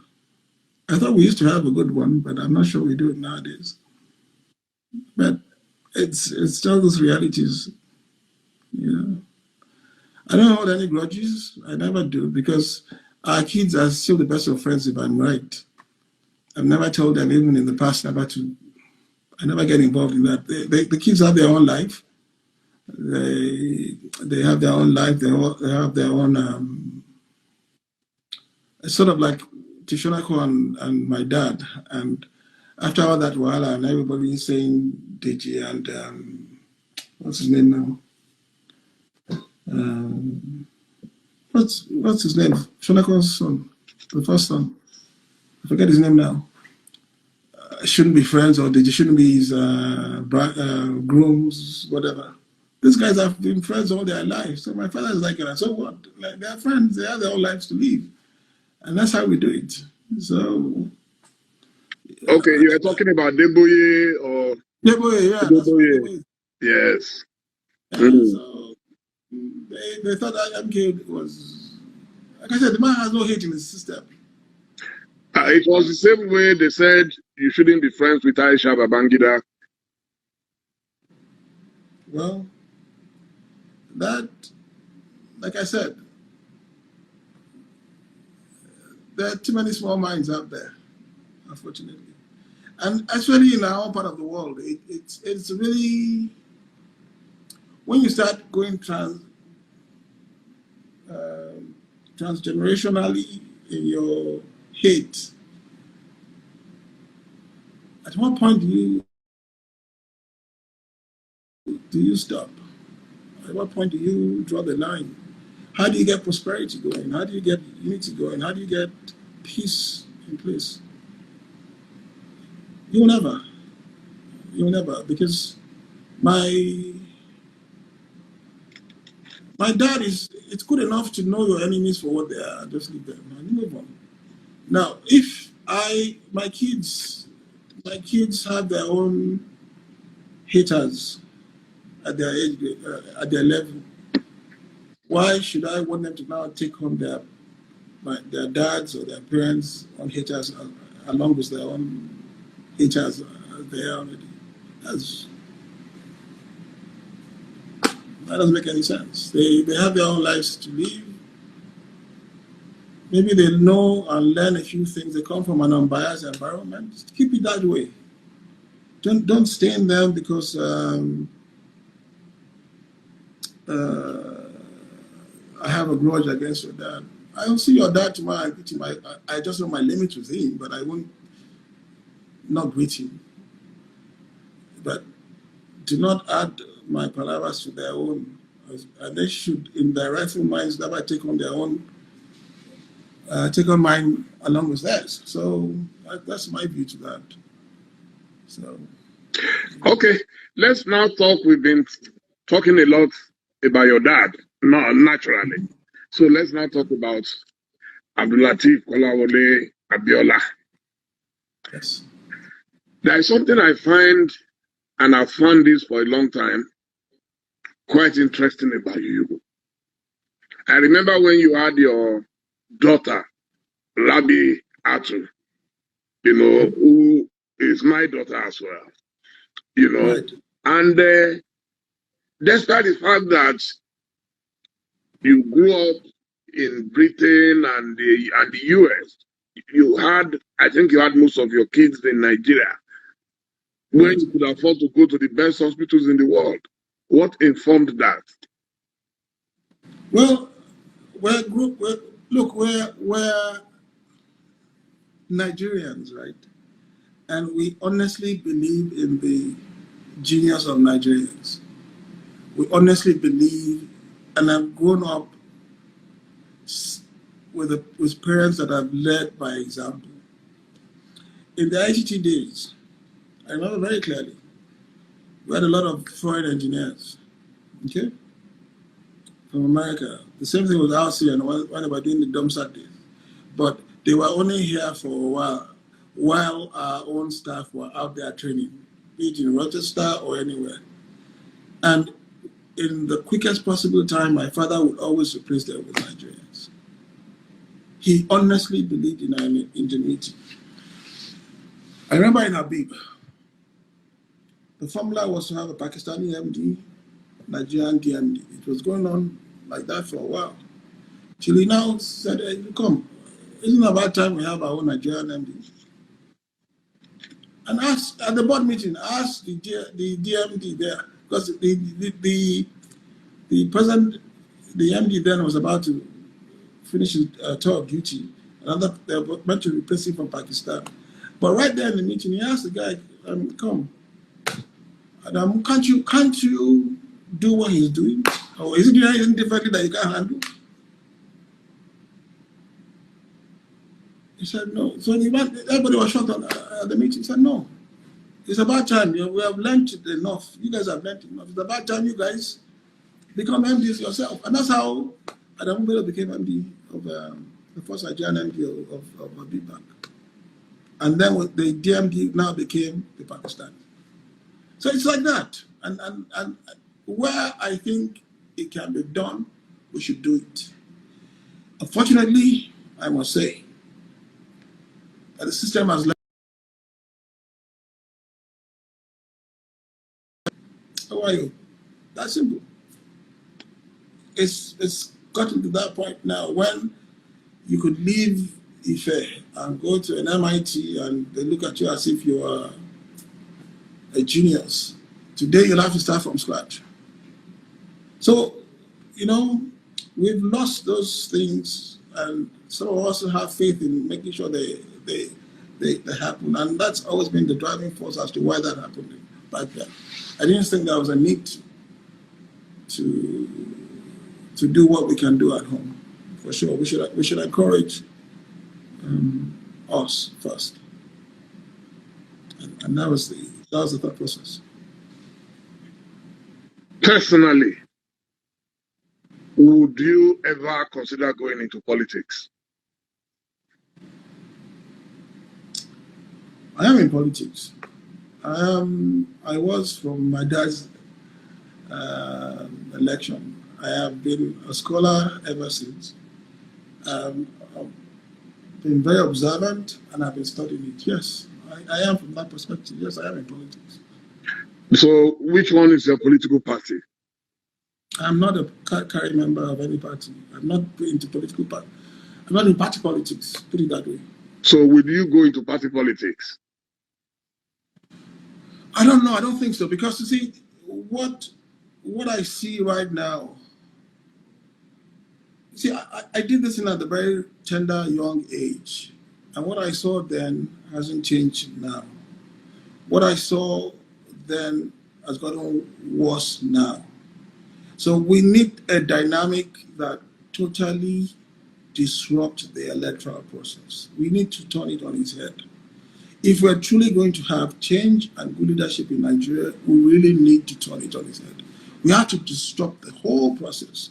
And I think you won't get that in these parties of today. And congratulations, I hear you're back in PDP. I was never in PDP. I've only just joined because I believe you can't play national politics from the local political parties. That's my view. I think it's possible. I think it's possible. I think it can be done.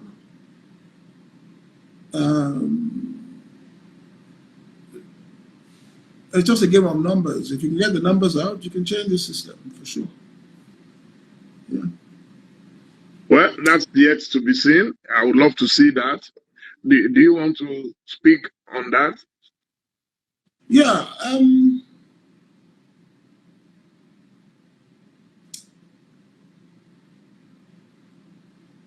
You need to look. We have a youth population of what? 70%.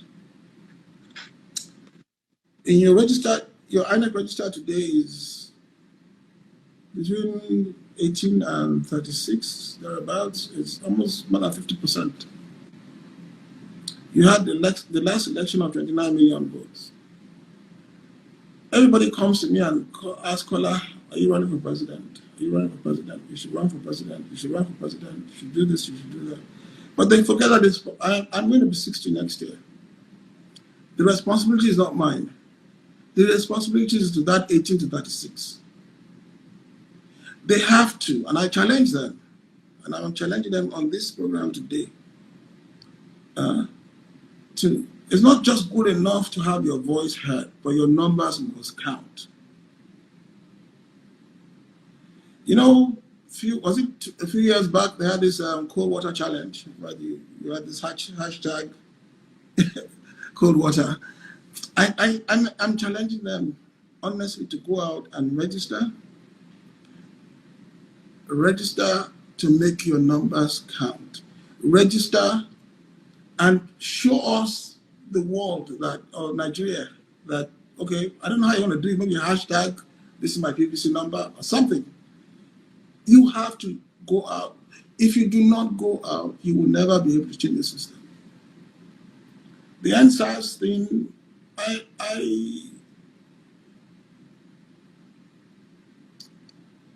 honestly, I love the courage. I love the outrage and the courage in which these kids took. My kids were part of it.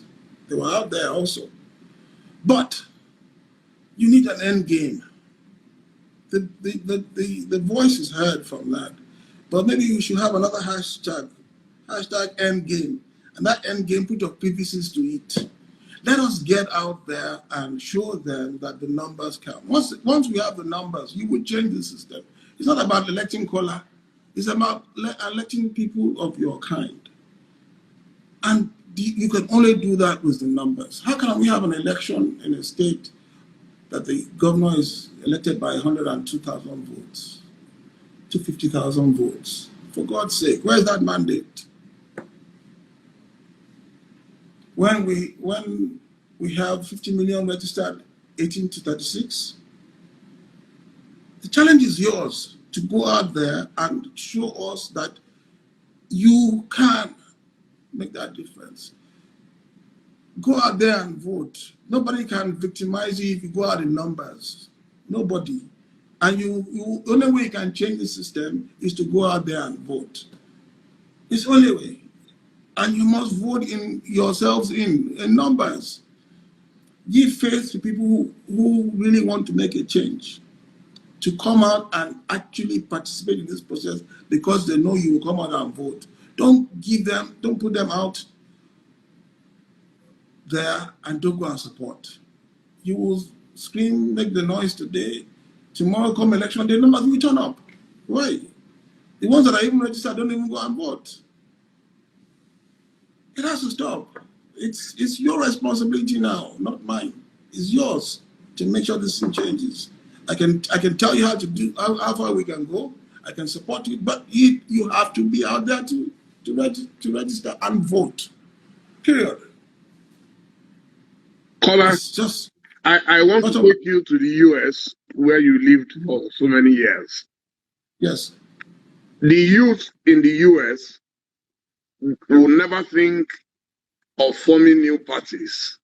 They would operate within two existing parties. What they will do is when they support a Republican, they will proliferate the party or whatever and make sure they support the Republican candidate. When they are tired, they move to the other party, they choose a candidate.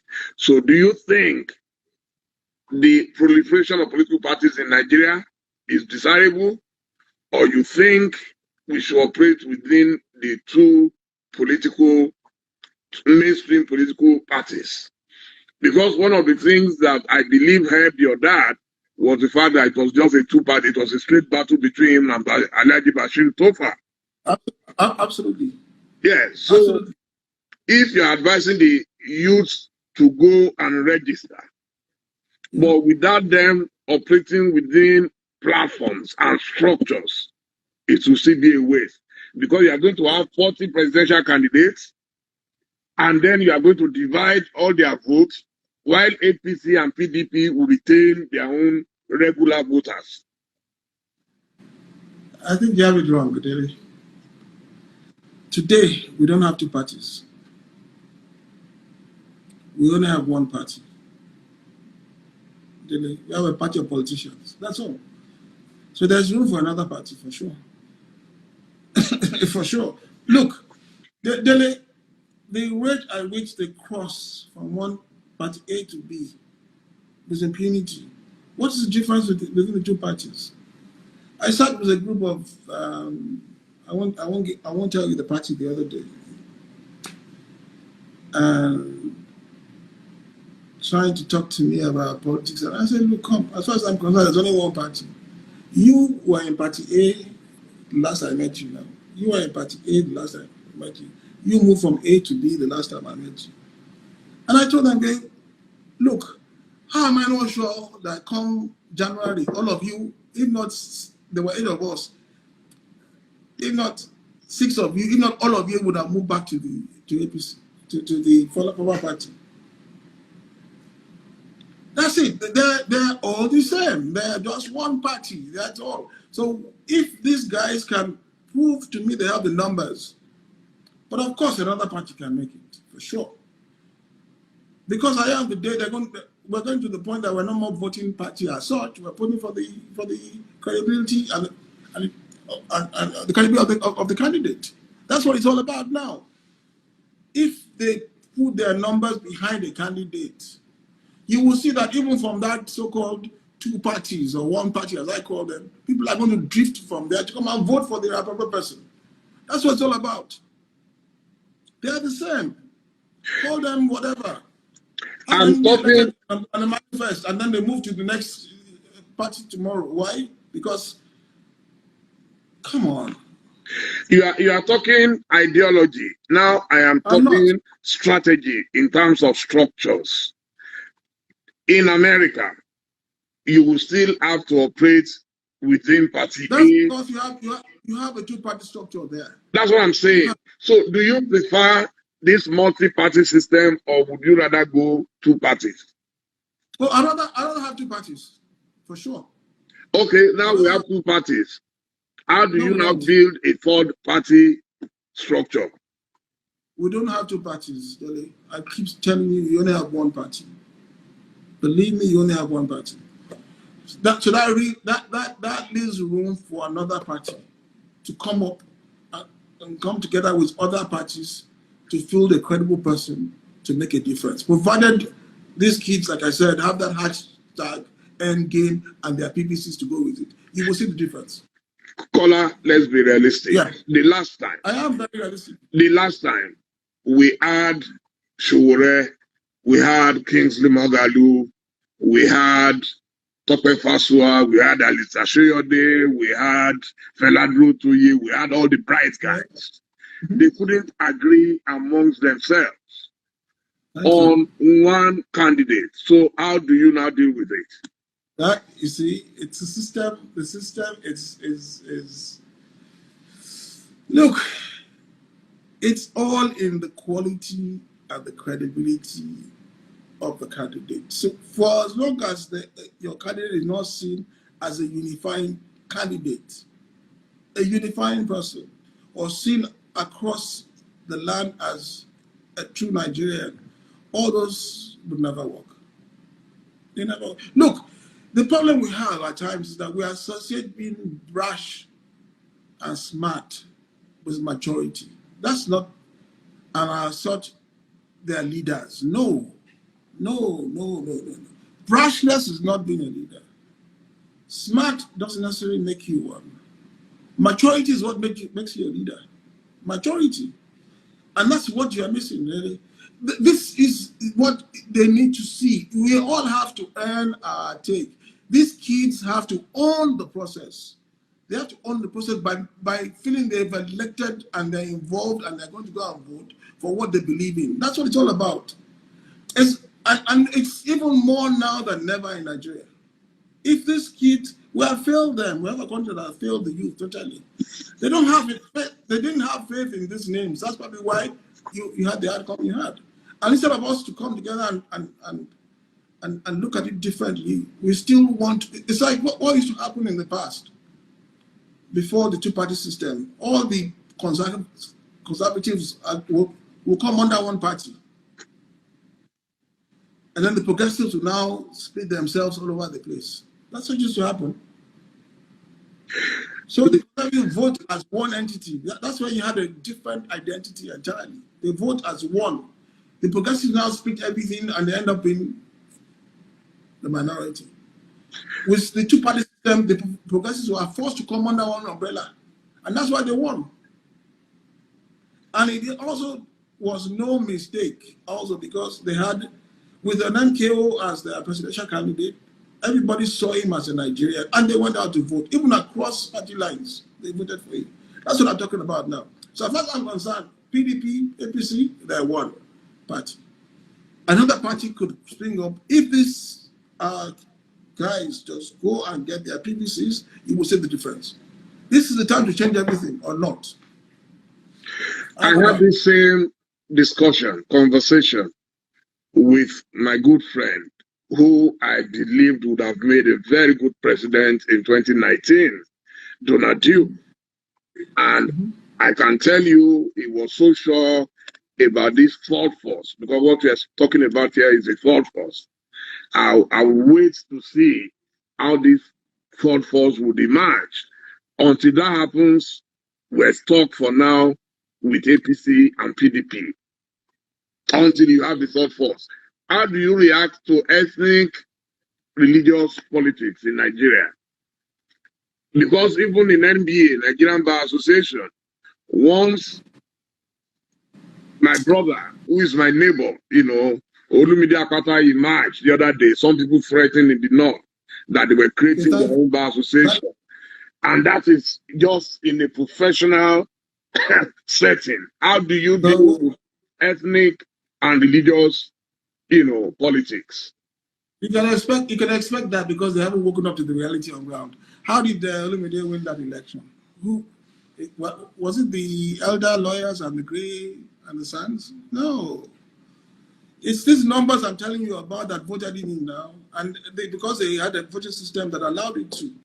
And he mobilized the younger lawyers whose interests were never, ever been taken care of. That's how he won. And that's the same system that will win a proper person in Nigeria today.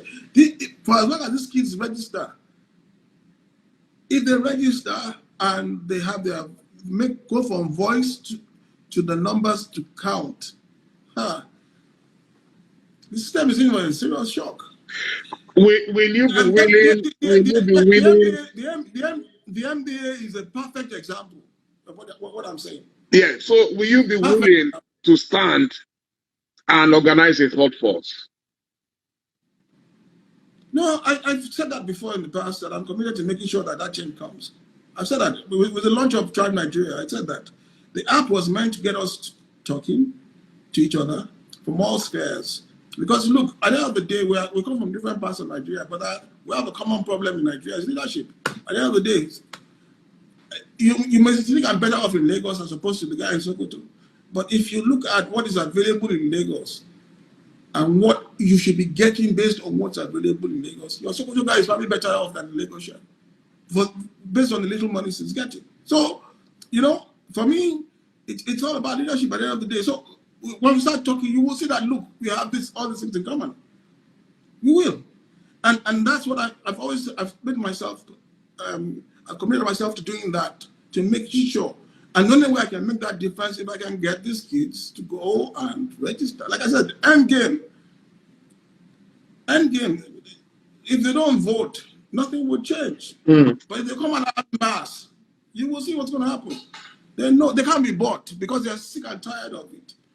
They can't live in a bubble. The bubble they have created for themselves is called Niger. Niger is still a bubble. It's still in Nigeria. Your kids go to school abroad, my kids go abroad. We have to come and deal with it. They have to come home now. We have failed them totally. We are caught them in the street because they dress funny. What does that have to do with what? We look down on them. We don't give them education. There's nothing to look forward to. And you tell me that they won't take the views they take, but of course. But they also need to come together and start changing that by voting and register themselves to vote.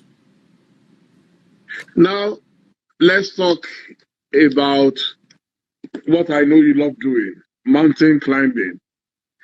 Oh, yes. So is there anyone you are yet to climb? Yes, inshallah, I'm going to do Everest next year. You are going to Mount Everest? Everest, yeah. At 60? I'm going to go.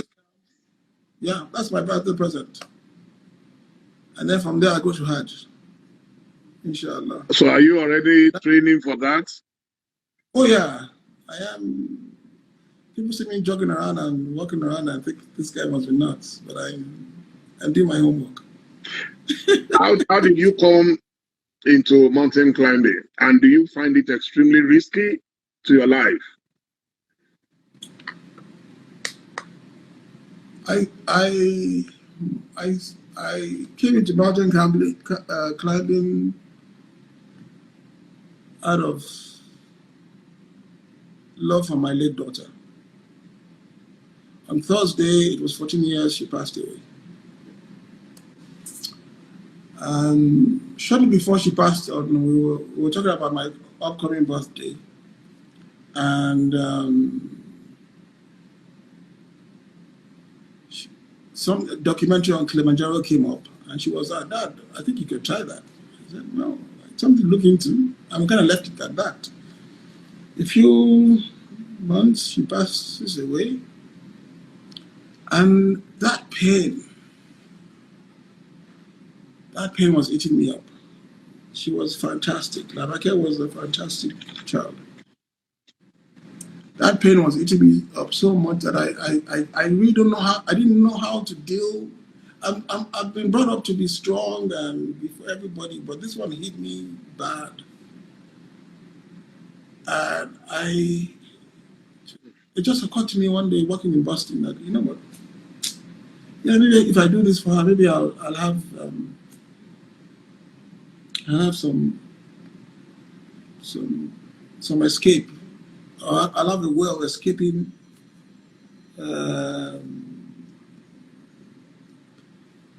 or release. That's the word I'm looking for. So I just walked into a store, EMS, and said, "Look, guys, I'm going to Kilimanjaro. I want the best possible gear and everything." I put it together and I went. Never done it in my life. And then that was my first go at it. So I went. I didn't make it to the top. I came close, but I didn't make it to the top. And I broke down crying that day because I really wanted to do it for her. So a few months later, now that I knew what to expect, I packed my gear again and I went. And this time, alhamdulillah, I made it. Went back a second time. At that time, did it, made it. And then from there, I've been going all over the place doing it. And anything you do is going to be dangerous. Even if you're playing football, it could be dangerous. So, but for me, mountain climbing brings me closer to being real. You carry your backpack, you sleep in, and you have time to yourself in the evenings after a long hike, and you get to reflect on a lot of things. And I tend to want to do that as often as I can. Hopefully, I'll scale Everest. And when I do that, I don't know what I'll do next. Maybe I'll find a bigger challenge. And it's something I don't know what yet. But you know, it's as I said. What I tell you, I've been humbled in my life. It's incredible. I lost my father-in-law on my birthday. Like I said, my mom died. Was 49 years on Wednesday. My daughter was 14 years on Thursday. My father-in-law was 3 years on Friday, back to back. My dad passed away at 60. My mom at 54. Abacha was 72.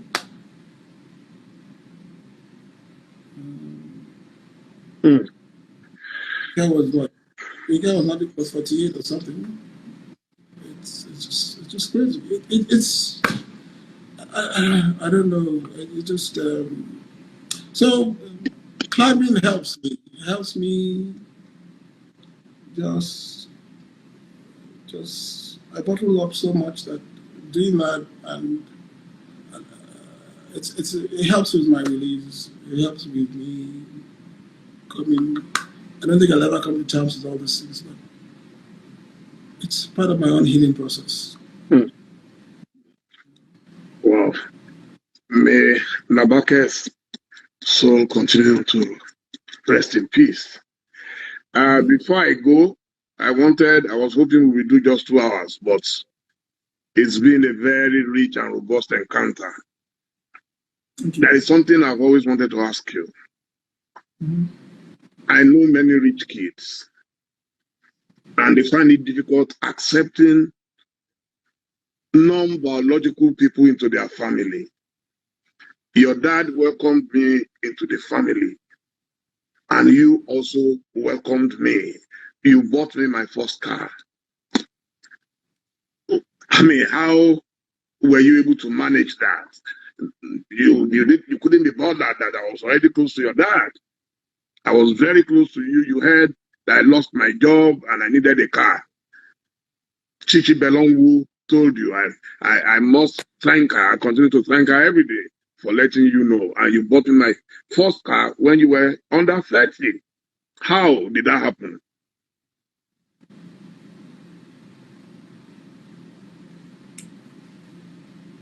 Alhamdulillah.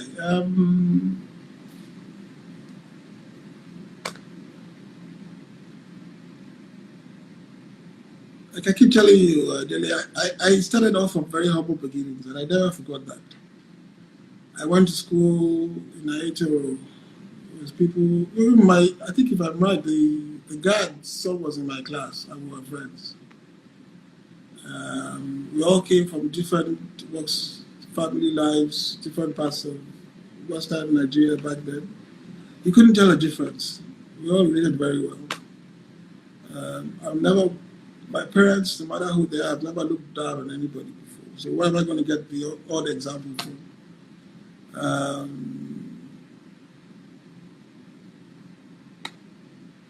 I don't know.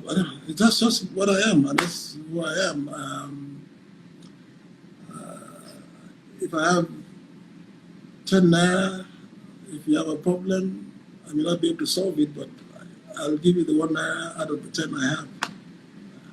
I don't know. It's just that's why people like me will never be rich. I don't know what to tell you. Oh, you are already rich by God's grace. You are very, very, very comfortable. You know, I don't know how to answer that. I just know that, like my dad would say, it's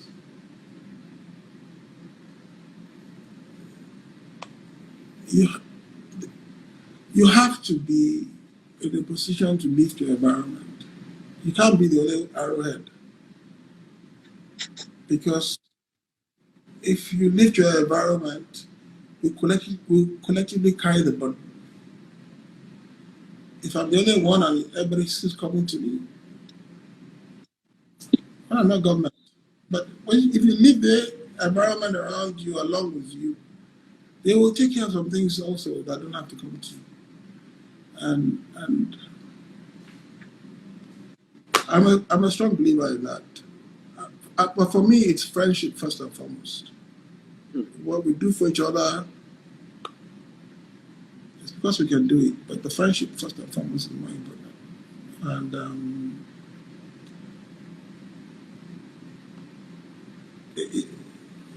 for me, that's it. It's a friendship first and foremost. I relate to everybody. I will always relate to you, Apa. And my views could be strong at times. Yeah, my voice could be loud at times. Not because I'm trying to shut you down or because I think you're any lesser than I am, but I'm just a passionate person about what I think and what I believe. And my passion comes through in all ways.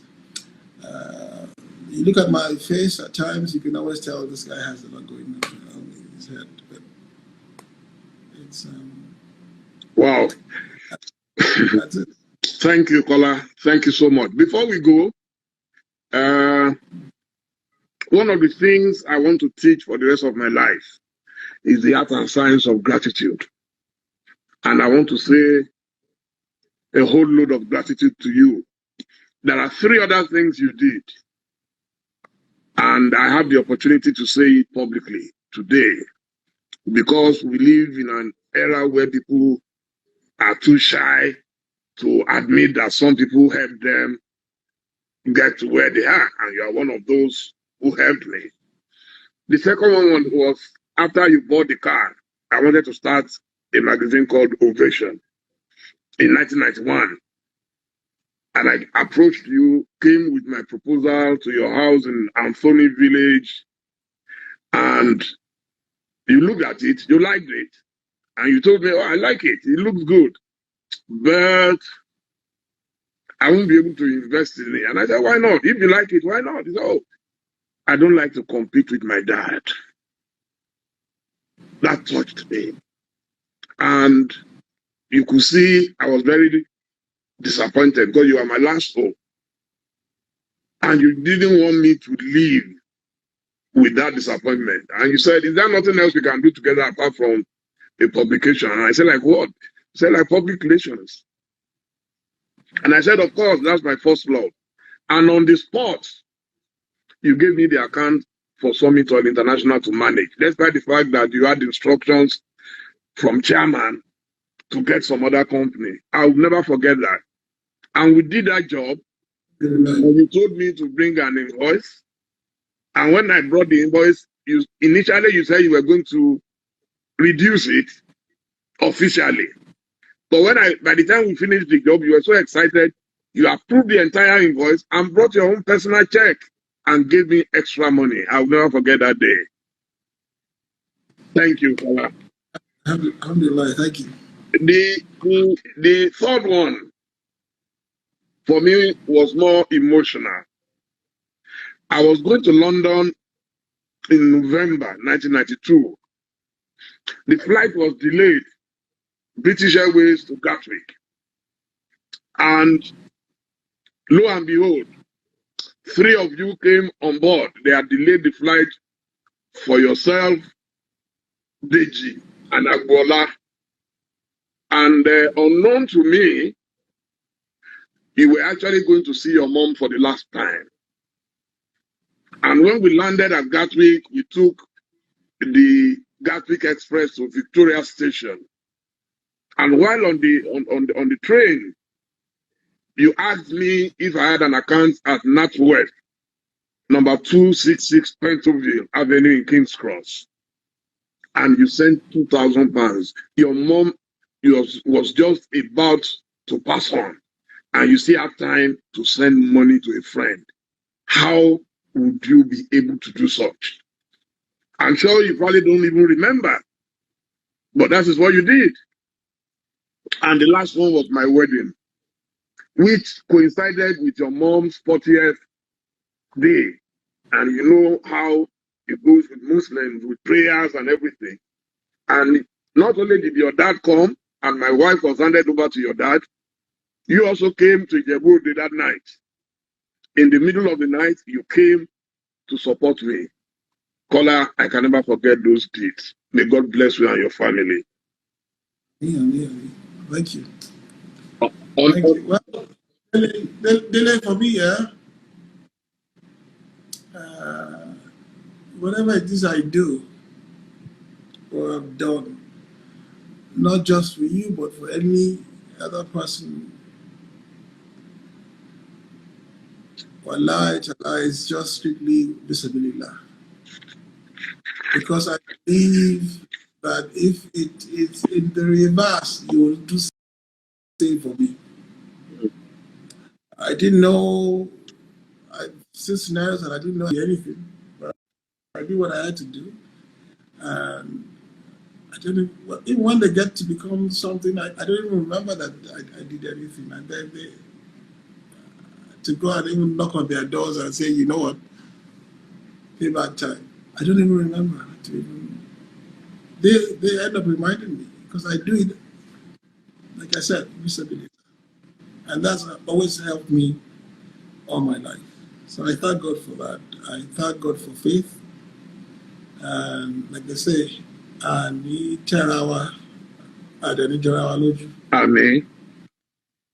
Thank you. Kola, on this note, we must say good night to our viewers. I can tell you, this has been the mother of all interviews. And I thank you for agreeing to come on this platform. Thank you so much, Kola. And thanks to your team at Tribes Niger. I think they should follow them and everybody should follow your hashtag Endgame. And let's hope we can change Nigeria together. Thank you and good night. God bless you all. Thank you, Kola. I'll give you the challenge and let us rise up to it. Thank you. Thank you. I'm very grateful. Thank you so much. Thank you. Good night, everybody. Good night. My team at Ovation Television, thank you for your support. Benjamin Osei, the young Ghanaian man who's been very, very wonderful. My personal assistant, Babatunde Martins, thank you so much. You are up this late in my apartment just because we wanted to make sure nothing goes wrong. Thank you, Kola.